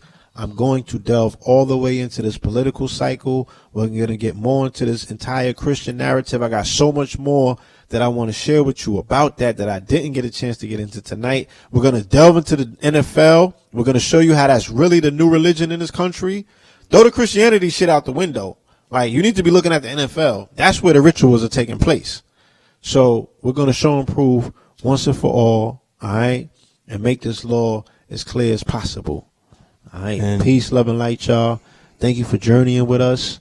You know what I'm saying? And also go to Eventbrite and put in Fear of a Black or More Messiah 3, because on January the 29th, which is a Sunday in Norfolk, Virginia, Red and Blue Pill will be presenting the Law 44 and Fear of a Black or More Messiah Part 3. Savage. Yeah. 44 Savage. Blue will be opening up. So hit up that Eventbrite. We're going to be pay-per-viewing it so the family around the world can watch it. That's going to be super duper epic. A 4-hour event, January 29th. Also, we're looking at Super Bowl weekend in Houston. Hit us on the inbox. We want to bring the people out there, but we want to send you the information directly. Okay, it's going to be only 100 people. So hit us up. Houston, and then Miami for the Valentine weekend. Hit us up for Miami as well. We're going to be in Houston first weekend of February, and then we'll be in Miami the next weekend. Both presentations is Facts Initiative. We are almost ready we're going to be ready to give the people the good news. And that'll be also live stream. So peace. Thank you, family. I want to thank the remaining 780 people watching now for staying with us to 2:30 in the morning on a Monday night. I know all y'all got work, but we didn't want to let this go. Salute to y'all. Yeah. Super salute to everybody that's in the building. The twinpillars.bandcamp.com for that Scorpio King album. Not just to buy it, go and listen to it and just listen to some good music. We don't make it a must that you have to buy it. We let you listen to the whole album. Thank you everybody that's been supporting us, and salute. Again, family, this is not for self-aggrandizement. You know what I'm saying? I got requests from people to, go a little bit further. It's like, share more of this story and go further into that narrative that you was talking about dealing with the Messiah, it hit on a lot of points, and a lot of people were able to come out of the shadows and share things with me that they couldn't share with nobody else because no one else understands their story. There are people that are living in this world that are trapped in their mythos. They don't know how to express it. You know what I'm saying? They live in a world that wants them to conform to this concept of a reality, but the fucking society is practicing Christmas and, you know what I'm saying, the fairy godmother and the fairy tooths and all of that crazy shit. You know what I'm saying? So they're confused. Easter bunny. Yeah, Easter bunnies and you know, they don't know how to, you know what I'm saying? They think they're telling them the sky is blue and water's blue and shit like that. Like, none of these things are true. It's all the Matrix. You know what I'm saying? Everybody's on the blue pill. So I just wanted to expound a little bit further and as well as show you that, you know, for the family out there to be seeing 44 on license plates and, you know, they say that they can't get it out of their dreams, or I be popping up in their dreams and shit like that. And, you know, everywhere they go with 44s following them, that very well may be true, you know, and you could be one of the 144,000 chosen as well. You know, you're going to have to dig a little bit deeper and personalize it. Find out, why is it resonating with you? You know what I'm saying? What is it about you that this particular intelligence is communicating with? You know what I'm saying? And you'll find yourself in your search. You'll find yourself in your journey. But that journey begins with one step. You know what I'm saying? It's a long road, but it begins with one step. I was able to uncover all of this stuff about myself by researching, by being interested enough about myself to want to know myself, to dig so deep that, you know thyself. and you know, not be fearful of that rabbit hole, because sometimes it could get dark and damp down there. Yeah, exactly. But you got to keep pursuing it, you know what I'm saying? Because on the other side of that darkness is you. You are the light being, you know what I'm saying? You are the one that you've been looking for. All right. We're not your Jesus, none of them things, like none of that. You feel me? But you very well might be, you know, an inhabitant, or you know, you might contain that messianic force that wants to get released, because you may very well have came here to do part of this mission is very necessary, you know, to awaken other people to who they are and what their soul mission is. And that's the only thing that we want to convey to the family. You know what I'm saying? None of what we're doing or saying or teaching, you know what I'm saying, or sharing with you is out of hatred, contempt, or self-aggrandizement. This is not a feat for the ego. You know what I'm saying? We actually putting ourselves on the cross by putting this information out. But, you know, nobody's walking in fear over here. So peace, love, and light, y'all.